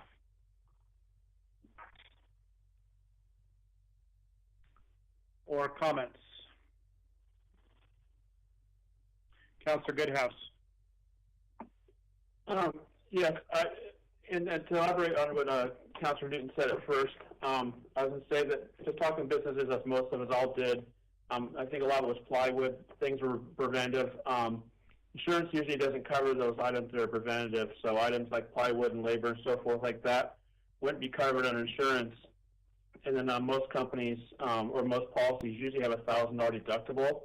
So if anyone had any damages that were around 1,000, even 1,500, most likely they wouldn't be claiming those. So there'd have to be a lot more damage. And from what I've seen, and I don't know, maybe staff has anything different, I don't see anything that would be more than that. But I would maybe say make a process easier as far as I don't know how many people would have kept receipts. I know that there was labor they used and so forth. And to compile on that, I would maybe suggest maybe something like a flat fee where, 500 to those affected businesses, and then if it was above and beyond that, then show receipts or something. But I think with all that, with them having to try to find receipts and gather it, if we kind of looked at a flat amount, and then if someone really had a lot more damages, we could go. But that would be a quick, swift process to get that money to those handful of businesses that they could at least get 500, and then if they wanted to prove more, they could do that. All right, that's a proposal. Councillor Lube, you had your hand up also. I did. So I have sort of a question and then comment.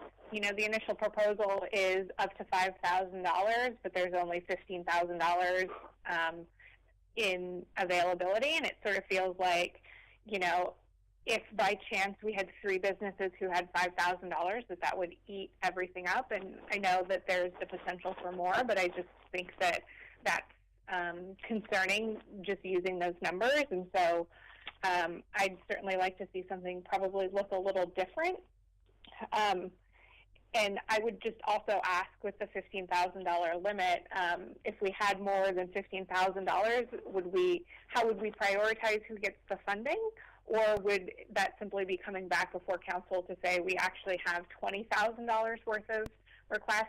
Can we up it to that? So that would be my question. I don't know if somebody wants to answer those before I make my statement. Let's try. Toby or Dylan? Sure. I do know that the Economic Development Group has been out there, and while 5,000 is the limit, they do think 15,000 is probably in the right ballpark for a total for all the businesses. That said, if we need to do more, since this is coming from existing budgeted resources, there's a little bit of more wiggle room if we need to go a little higher. Hopefully, part of what we're trying to do is avoid a delay in the process that would be caused by having to come to council to ask for additional budget authority. So by using existing authority, we can speed up the process, keep this as fast as possible for our business owners. So we do have the ability potentially to go a little bit over the 15. We're very comfortable with the 15 number as a starting point. Dylan, is there anything additional there that you'd like to add? Yeah, I would. So just to give put this into context of the extent of the damage, we've taken an assessment of the damage in downtown. And just to give a rundown, so the total number of businesses that were vandalized, there were 18 vandalized. 6 of those had some sort of graffiti directly on the plywood that was applied to the building. 2 of the businesses had a window broken. 1 business had both a window broken and the building was tagged. And then another 9 buildings had either part of the building or their signage tagged. So just to put it in context, that's where we came up with the $15,000 amount. And we, given this extent of damage, we think that'll be adequate to cover the cost of the repairs. Excellent. So thank you for that. Repairs, right, Dylan? Sorry, could you say that? You mean half the repairs, right? You're proposing exactly. Okay, sorry, Council President Lube, go ahead. Yeah, I'm torn because I think half is better than nothing, but I struggle with, is that enough to really take care of our businesses who are also having, a difficult time in the current COVID situation? But I do want to say, sitting on the Urban Renewal Grant Funding Committee, I'm a fan of the receipts and showing the expenses, and I think we also kind of owe that to the taxpayers whose money that we're spending. And so I would want to make sure, and just personally as an accountant, I like receipts and I like paper trails. And so to me, that makes the most sense in order to be able to say, you spent $800, and so here's $800 for us to reimburse you. And so I wouldn't be necessarily a fan of just, giving a flat amount out to anybody who had asked for it. But I have concerns, if a business is really, truly struggling and having to, put out $2,000 to $3,000 for us to only offer to cover half of it. So I struggle with that. Maybe 100%, but you need receipts? Yeah, I would be a fan of that. I think that would be fair. Councillor Goodhouse, and then I want to make sure Councillor Newton and Councillor Shaw get to speak too, but go ahead. When we're asking for receipts or factoring in, what do we want to do for labor or time-wise for doing that? So that the receipts can be for materials, for plywood, or things bought, but are we going to have them show, time-wise? And then if you're having businesses, then that's the reason I was kind of suggesting a flat amount and another, because if they have labor, then they could just say, hey, this person spent 10 hours on there, and this is why I pay them, and then that could seem like a kind of a gray area to me. So I'm wondering how we factor in their time for cleaning up, or their employees helping out and doing that and so forth. Or their time to go get plywood and come back. Yeah, I mean, I think if that's an extra expense, like they hired someone to do that, if they're using staff that were already on the clock, and they didn't call other people in, and or they were using exempt staff, I guess I'm not sure how we would ever ferret that out in an appropriate way, but maybe others will have better ideas.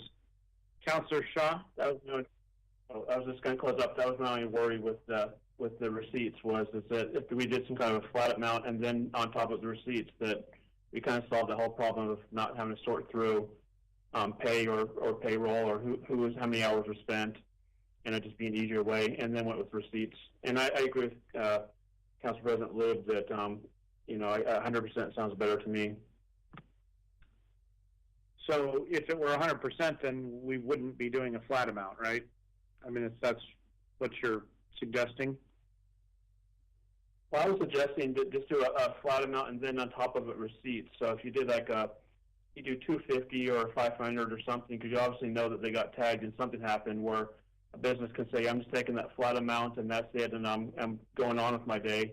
Or if someone's got a lot more, they could provide the receipts. But I'm thinking if someone's just getting 250 or 500, why go through all that receipts and so forth when we know the damage has happened?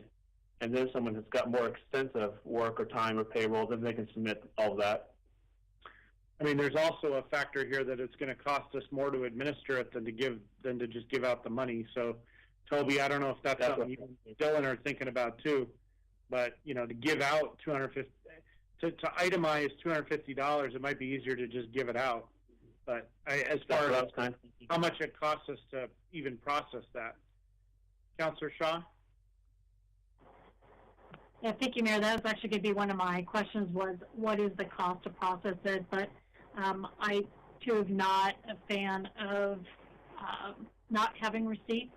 I think the receipts are beneficial for taxpayers and knowing what that dollars had been paid for, and from the extent of the damage, I, too, would agree that 100% would be something that we'd want to do for our businesses. Councillor Newton?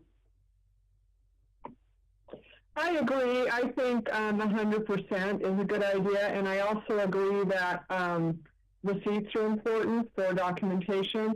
I think if, to the point of labor, if somebody's had to pay overtime or bring people in or hire people to help them, that's something that you can document. And as you said, Mr. Mayor, if they're using existing staff who are already getting paid, I guess I don't know that they need to, we need to reimburse them for that. I want to make sure, I think this was alluded to by by Dylan, but I want to make sure that materials like plywood and those kinds of things are covered as well. So those are my questions. What I hear is consensus around 100% needs to be documented. And what does the majority of council support the idea that if staff were brought in on overtime, somebody hired people out to help board something up or clean up graffiti, that those direct expenses would also be acceptable from a labor perspective, or are we excluding labor altogether? It sounded like more of you would be willing to support that as long as it could be documented. Okay. So, Dylan and Toby, I just saw enough head shakes. I don't know if you're wanting us to vote on this tonight. We don't even have an item on the agenda, but the direction would be 100% reimbursement for actual expenses, both for any damage and or preparation for damage prevention and any associated direct labor costs of doing so that can be documented. Did I get that right, Council? Councilor Goodhouse.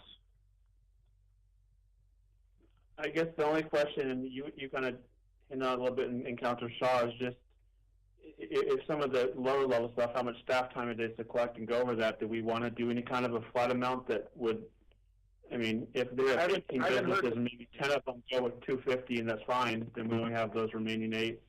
I haven't heard a single other member of the council mention support for that, so I did not pull that forward in the proposal. But we can put it back out there. Anyone else want to support that? Okay. One area to ask for some clarification.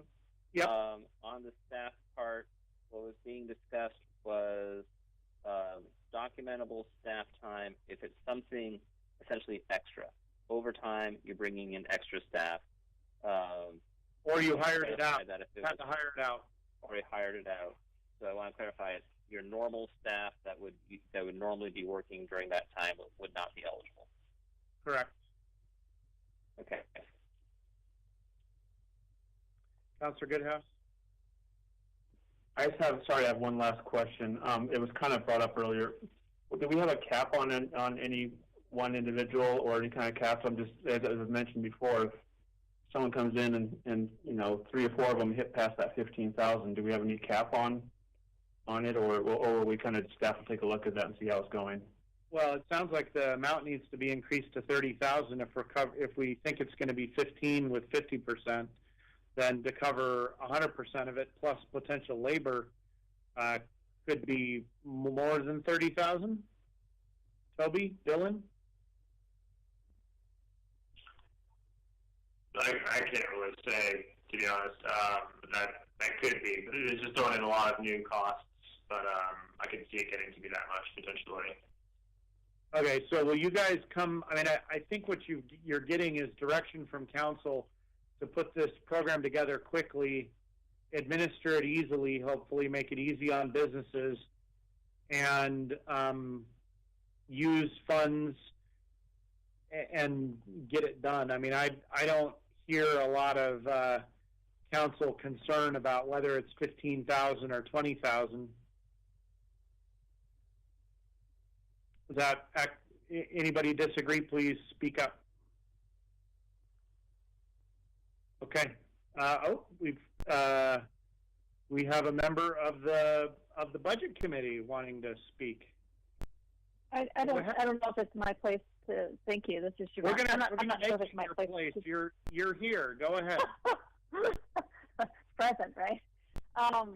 So I'm a little concerned that we're just jumping right into spending $30,000 like that. I recognize that this was a traumatic thing that happened to 6 or 8 businesses in our small community, but I want to make sure that we are being cognizant and good stewards of what is now doubled in the past 8 minutes conversation. So I actually would say that I'm concerned that just escalated by a significant amount. So I'm not opposed in theory to assisting these businesses. I recognize the trauma of that, but I want to make sure that it falls within what seems like a better scope. Councilor Shaw. Thank you, Mayor. I just wanted to clarify. It sounded like there were 18 businesses that had been vandalized. That's correct. Okay. So given that, and thank you, Siobhan, I appreciate your comments. Given that there were 18, that's a significant amount, but if there is well for the council to put a cap of 20K or 20,000. I would note that, sorry, I didn't mean to cut you off, but there were 18 that were vandalized in total, but again, a significant, let's see, not 6 of those were sustained graffiti to the plywood. So if you subtract, we're talking about damage to the boards, we could reimburse the cost of the plywood.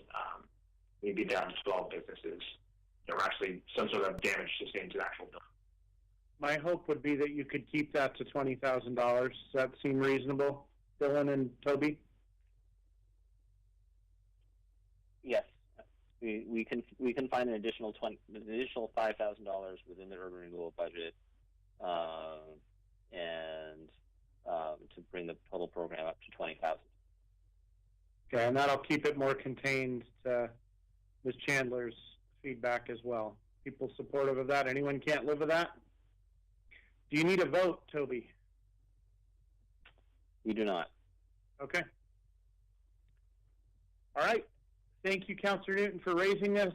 Thank you, Councillor Goodhouse, for providing some insurance insight, and everyone else for participating.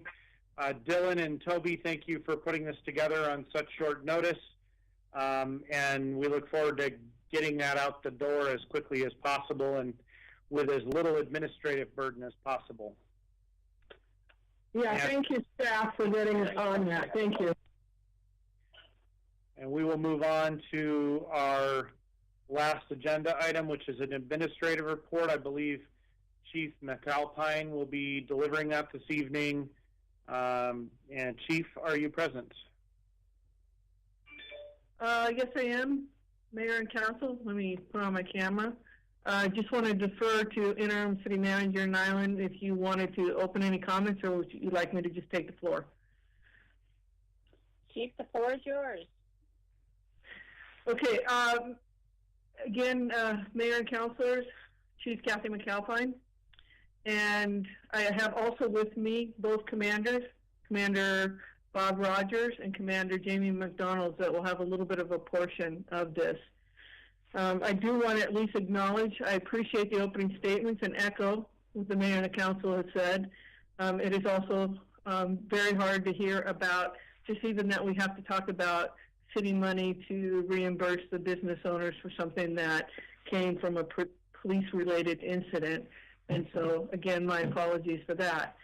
Going into this, again, I recognize that information has been very slow coming out.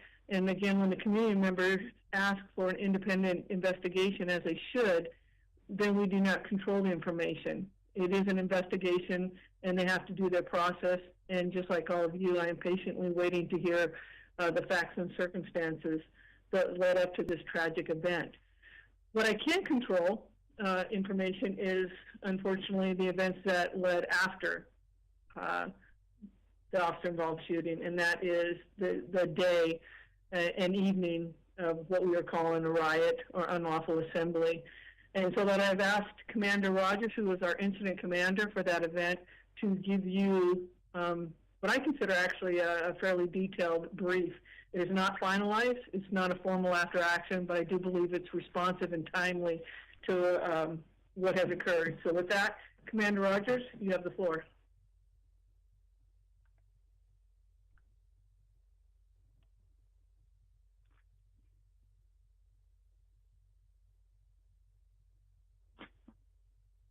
Okay, good evening, Council. I presume you can see the PowerPoint presentation. We're going to go ahead and kick it off. We'll kick it off to the next slide.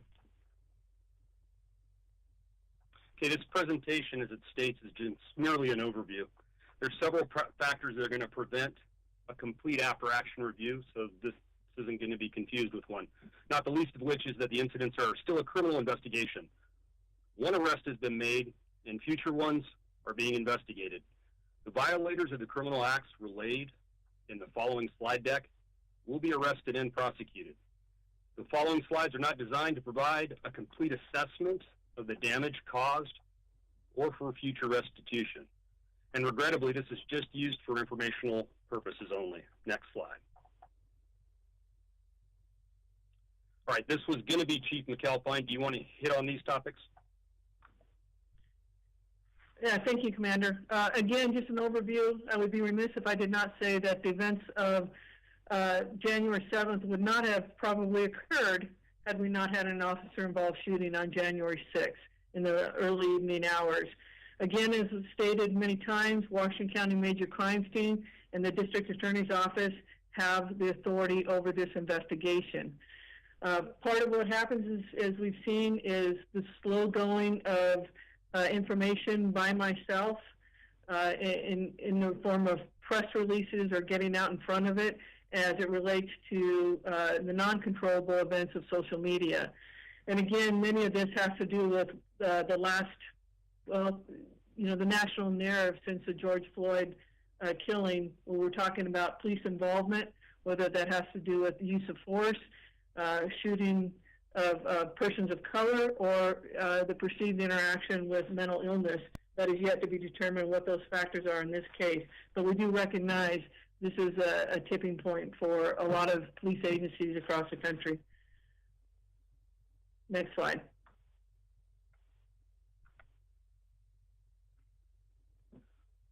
All right. As an admonishment, law enforcement sensitive information was used in order to prepare this slide deck, so various portions of the following events and actions will not be explained due to sources and methods of their acquisition. The intelligence information, systems, and capabilities available to the department before and during the events will not be disclosed. All persons referred to in this briefing are considered innocent unless otherwise indicated. The department is willing to provide only select answers to questions. All others should be submitted through the chief's office for review and vetting. Next slide. Okay, that's a lot of words to go ahead and get into the event, so let's go ahead and kick it off. This was a purposeful protest, a call to action that was committed in our community. The following slides will summarize the timeline from the actions that culminated in a declaration of a riot at the City of Tigard campus. The timeline starts at the first detection of the events online, and the presentation will end with a request for assistance from the department to the community for any evidence that they may have. Neither of these bookends cover the complete amount of information we have at our disposal, and the investigation, as I stated earlier, is ongoing. So we will now cover the events as they generally transpired. Next slide. All right, so the event timeline. I'm Commander Rogers, the operations commander. I was also the incident commander for that event. The morning of January 7th was a regular day. We were coming in. We had a lot of other activities that we had completed from the night before, some significant activities as the chief described. We expected to come in and go ahead and handle those activities. However, about probably 10 o'clock, we started hearing information from our analysts that we were receiving what is referred to as a call to action. Now, in this area, we've seen many of these events happen in the Portland area. So we began to start notifying department staff. Also, as the timeline began to develop, next slide, we began to see that the change in the narrative was from a call to action to actually anchoring into it being related to mental health crisis and mental health calls. That was around just before 11 o'clock. We began to see the shape of that narrative.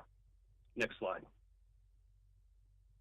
So more information about the intent of those that were intending to come to the community.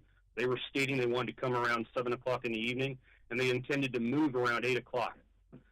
We began to send out decisions to request mutual aid advisements. In other words, you ask other agencies to prepare in advance if you requested them.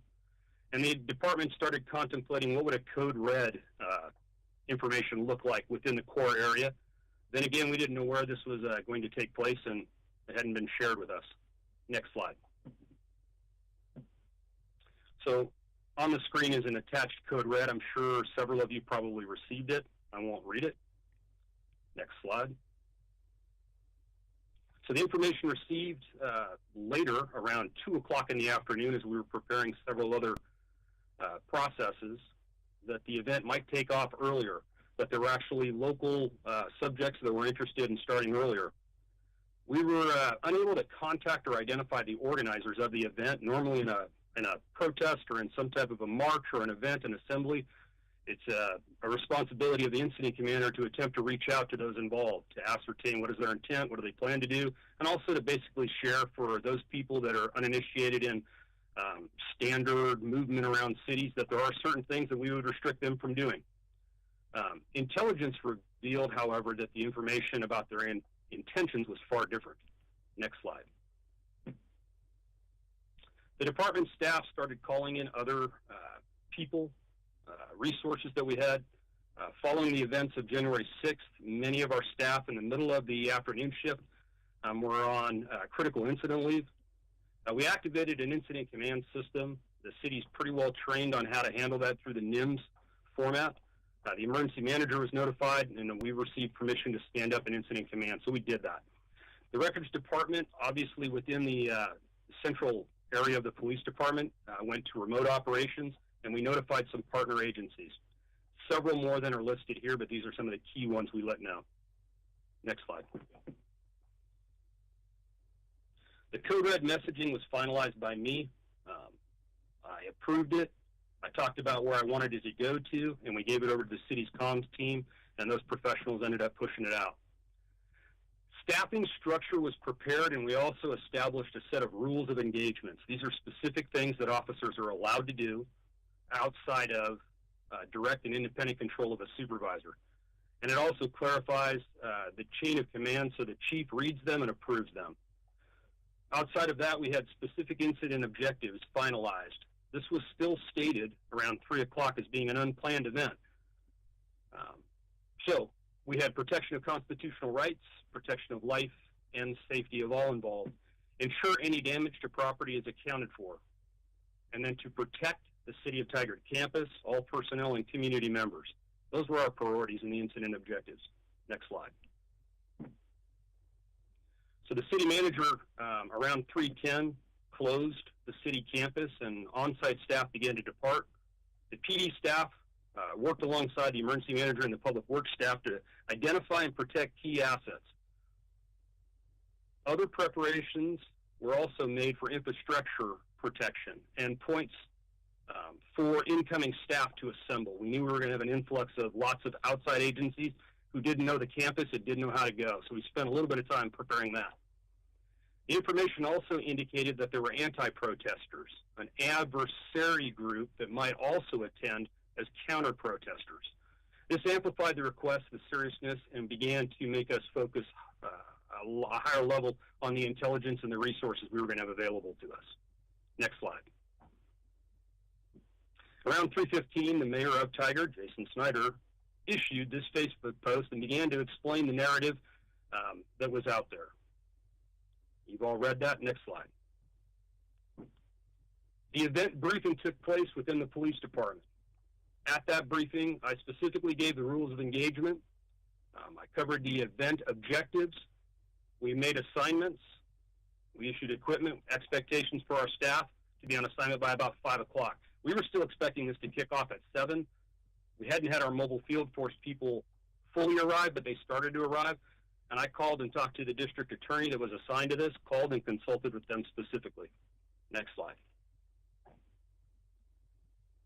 Okay, this is the push of a press release. I'm sorry it's so small.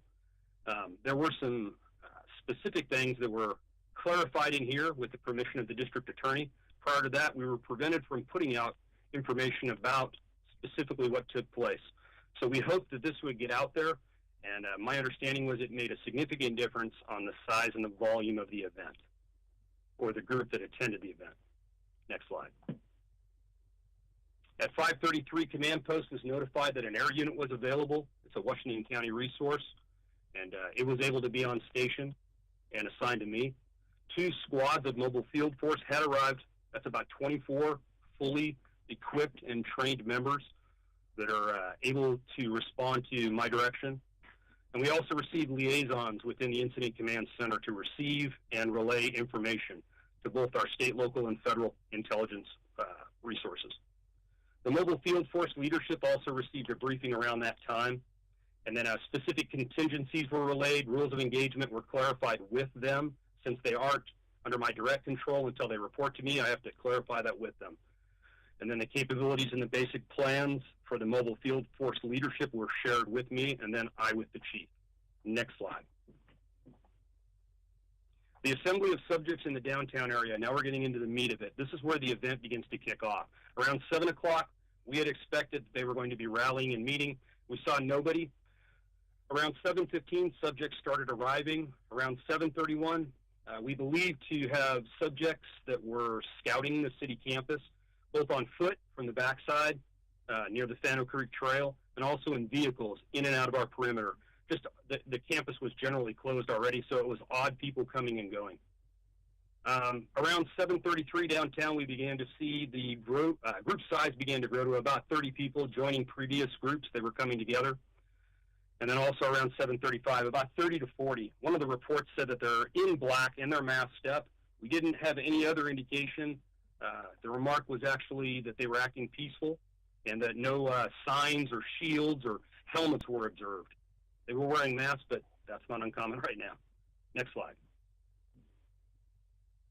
Okay, this is an event picture surreptitiously taken of the group, and that's in the area of Main and Scoffins. Next slide. Okay, reports of many vehicles started arriving around 7:48. I've compressed this timeline for the next 12 minutes. Please bear with me as I go rather quickly. Many vehicles start arriving. One vehicle appears to be moving to and from the parking lot near Main Street. It appeared that they were transporting items from the parking lot to the assembled group. So as the assembly took place, we believe that somebody was moving equipment to and from. We weren't able to tell what it was, but that's what we believe took place. Multiple cars were arriving and beginning to park along Main Street, and the crowd was growing by twos and threes rather quickly. We believe to have intensified scouting along Main Street and the city campus at that time also. At that time, it was my belief that the city campus was going to be the target the police department was. Next slide. Around 8:02, cars and some motorcycles began to leave the assembled people on foot and began to do what is like a pre-scout or a route check. Around 8:12, vehicle movement was observed and recorded by us. And then at 8:17, we had an extremely loud firework that went off. We presume it was a firework, an M80, or some type of a loud, basically an event kickoff. So for about the next 10 minutes, the crowd approximated around 100 people on foot and began moving southbound towards Main Street, or on Main Street towards Southwest Scoffins. So basically crossing that intersection and beginning to move. The first observation was at 8:28 of an unlawful act that was reported to me, and that was motorcycles blocking roads. That's actually one of the things they're not allowed to do in a movement of community members within our community. You can't block roads, you can't block paths. Next slide. Okay, the crowd parts to allow a TriMet bus to go through. Initially, we had reports that a TriMet bus was stopped as this rather large group of people were moving down the road, but they actually parted and allowed the TriMet bus to go through, and we were able to confirm that with TriMet. There was no accosting of the bus members. People continued to move down the road, although it was motorcycles acting as escorts to the foot traffic continuing. Around 8:33, the crowd was moving together and was reported to be walking very tight in a compact or a controlled unit. Around 8:34, the first sign of graffiti as subjects arrived near Burnham, and that's the first time we had a report that they were tagging of a window. So somewhere in the area of Burnham, that was being done. At that time, I declared or determined that it was an unlawful assembly. We'd actually had 2 independent actions beyond them traveling without a permit within the city. We actually had 2 crimes that had taken place. Next slide. Okay, 8:35, a group of about 100 people are staying together and continuing on Burnham towards the city campus. They were followed by cars, support cars, and they were preceded by motorcycles. At 8:40, the group arrived at the campus, and they started blocking off Burnham Street. 8:45, the group proceeded to the central circle of the campus, and that's where they actively began spray painting buildings. They came straight up to our police department windows and started pounding on all the side windows. We had lasers that we could see inside of all the surveillance cameras inside that were being shot at our security cameras. And there was multiple fireworks went off at the same time. Next slide. This is just a real quick picture of them moving onto the campus near the niche between the DEI building, moving they ended up throwing in that building and moving through that pathway. Next slide. This is again then compressed into that area, and you'll notice off to the right a little bit of the viewing of the photo. I just tried to grab a couple real quick pictures of the graffiti. Next slide. Okay, at 8:45, umbrellas began coming out. They usually use that to protect themselves from either chemical deterrents or some type of a direct spray. The front doors of the police department shattered at 8:46. Multiple glass breakages began to happen along the building. Graffiti was actively being done. We could see that on the cameras, not only to our cameras, but on the side of the building. And the crowd believed to be readying themselves to enter into the PD lobby. At that time, we went ahead and deployed the mobile field forces. All strike teams were deployed. We had a show of lights on one side and then mobile field force on other two sides, basically in a U pattern. Sirens along the side routes, and we made multiple announcements. Next slide. This is just one of the examples of a person spraying one of our cameras. Next slide. This is another example of a person with a crowbar or a hammer going at the police lobby. Next slide.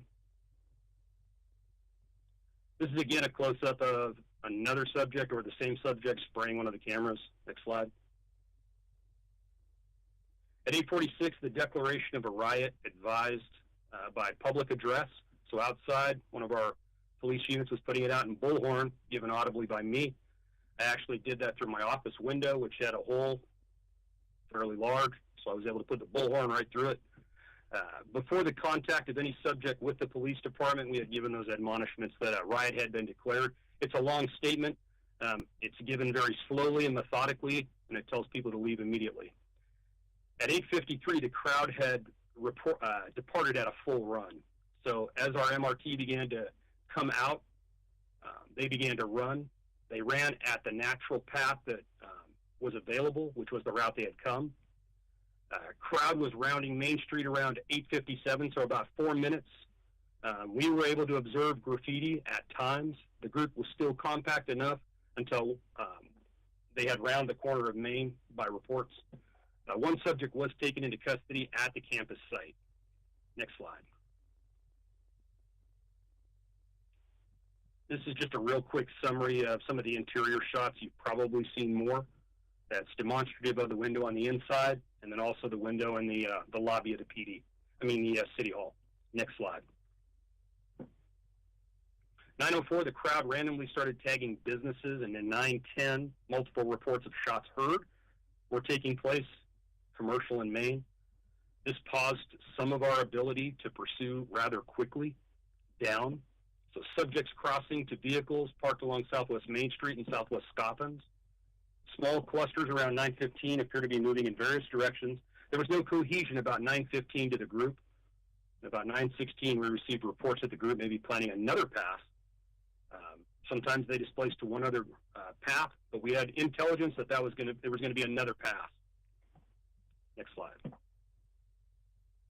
9:21, most of the group cleared out. Vehicle traffic was minimal. Motorcycles were departing. Assessments of the collection of evidence began to commence. So we were assessing what do we need to process immediately, not only at the campus, but also downrange, following the path. About 9:31, we had a report that some of the subjects that had either gone down Burnham, probably turned left on Ash, and either went down paths, but they were now beginning to arrive at Edgewood Manor. We believed it was the same group. I haven't been able to review the video from the airship yet, but I think that's the indication. And there was actually an ad hoc vigil that was taking place during that time frame. Ironically, at 9:34, we started receiving reports of active graffiti. It was a memorial around Hall and Bonita. 9:34 to 10:40, there were too many entries, but I'm going to say groups in in various locations were reported, and they all appeared to be departing. At around 11 o'clock, I closed the incident command. The command post had been closed up, and all resources had been accounted for. Next slide. I'm going to go ahead and turn it over to the investigations commander. That's the conclusion of the overview of the events for today. When I give it to Commander McDonald, he's going to share some other points. Hello, Mayor and Council. Jamie McDonald. I'm the services commander, which oversees the investigations. So I'll give you a brief update on where we're at with that. We have a full investigative team, 2 supervisors, and multiple detectives that are assigned to follow up on this. We have many leads that they're working on. We've obtained physical evidence, and that's been submitted to the crime lab. One of the great things about this is we've been in communication with, and we have the full prosecutorial prosecution support from the Washington County District Attorney's Office. And we actually feel very confident that we're going to identify and hold accountable those that are responsible for the violence and the damage that night. The one thing that I would like to just conclude with is if anyone in the community has any information that they feel would be helpful for us, I've included here on the slide the tip line, which is 503-718-COPS, or the email tips@tiger-or.gov. That goes right to the police department, and we can follow up any leads that are provided to us at that time. Back to you, Chief. Next slide.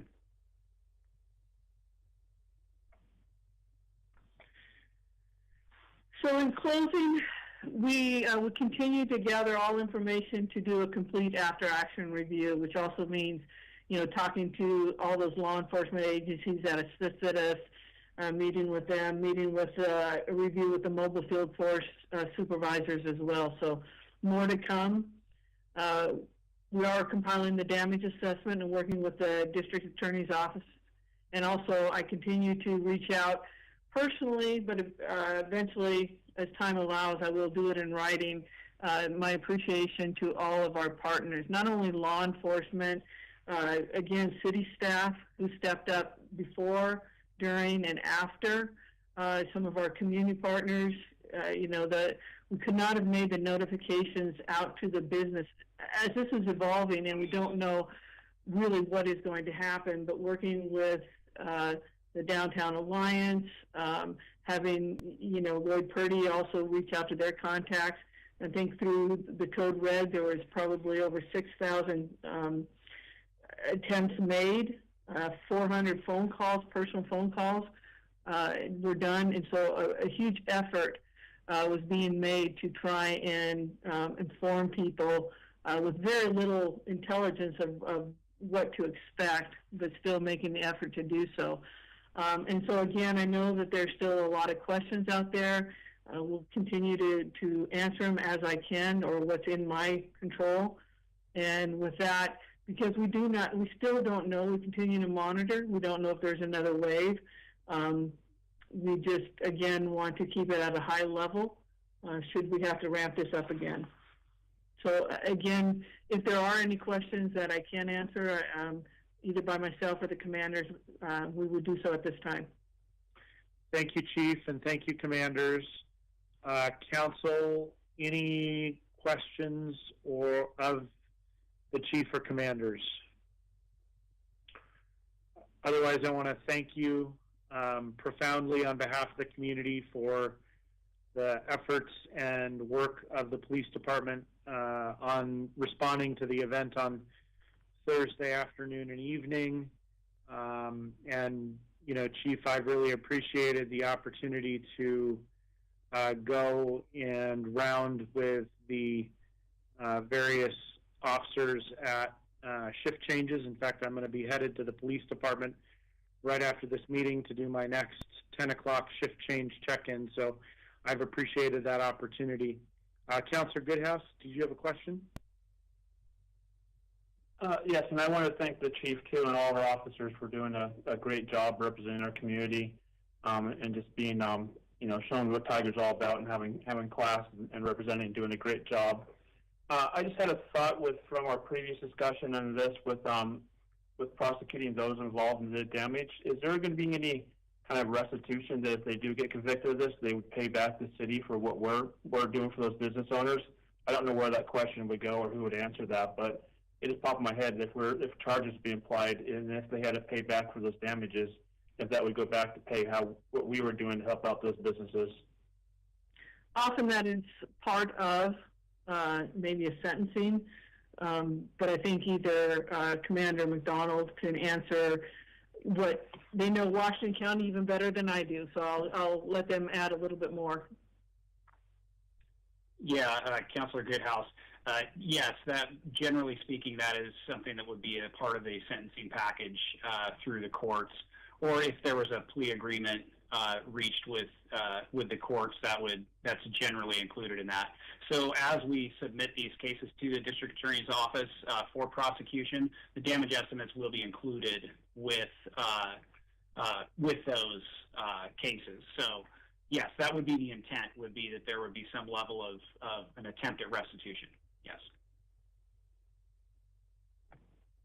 Thank you. And then might be complex if it goes to the businesses or to the city since we paid it. But since we're collecting those receipts, I think we'll have a lot more of that data to be able to give over to the district attorney.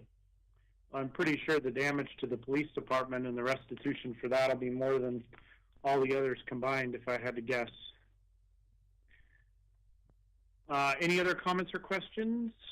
Councillor Shaw, is that your hand from earlier, or do you have a question or comment now? Earlier, it looks like. Yeah, no, I apologize earlier, but I too want to just give my thank you to the chief and to the staff for all you've done. Thank you. And Mayor, if I may just make one closing comment, again, it is so important, and I know it's not lost on any of you, so it's really more for our viewing audience. It's not an either or, right? There was a loss of life, and it is not easy for anyone. The family, officers who are grappling with this, and then the officers who may not have been on scene but see the after effects of damage to a city, to business owners, innocent owners that had nothing to do with that incident the night before. And it is tremendously emotionally impactful. And I just appreciate the fact that you can mourn for a community member, but also support the police department as we're going through this. And I just appreciate, understanding those dynamics. So thank you. Thank you, Chief. Councillor Newton, did you want to say something? Yeah, just really quickly, I just really appreciate the after report, or sort of preliminary after report. And I think, Chief, you've done such an amazing job trying to be transparent. I think in the instance of what happened on the 7th, it's good information for the community to have as well. And as you pointed out earlier, we will, the investigation on the unfortunate incident on the 6th, that information will come out when it's time. So thank you for that very thorough report. Appreciate everything you all have been doing. I know it's been a rough week, and so thank you. Thank you, Councillor Newton. And again, as part of the Public Safety Advisory Board, and again, channeling people's thoughts, comments, so that the board itself can look at, when it's made available, more information on this event. But as we discussed last night, we no longer have to sit back and say hypothetically what happens or what happened in another state or a city. I told them they bring lived experience as they're going through this, and we're able to discuss, what is currently in place, because they'll see that, and then also if there are changes that they choose to recommend, we're all going through this together. And I won't call it a silver lining. I would just say it is just a lived experience that I would have been happy to do without.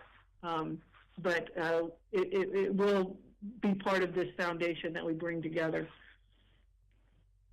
Thank you, Chief.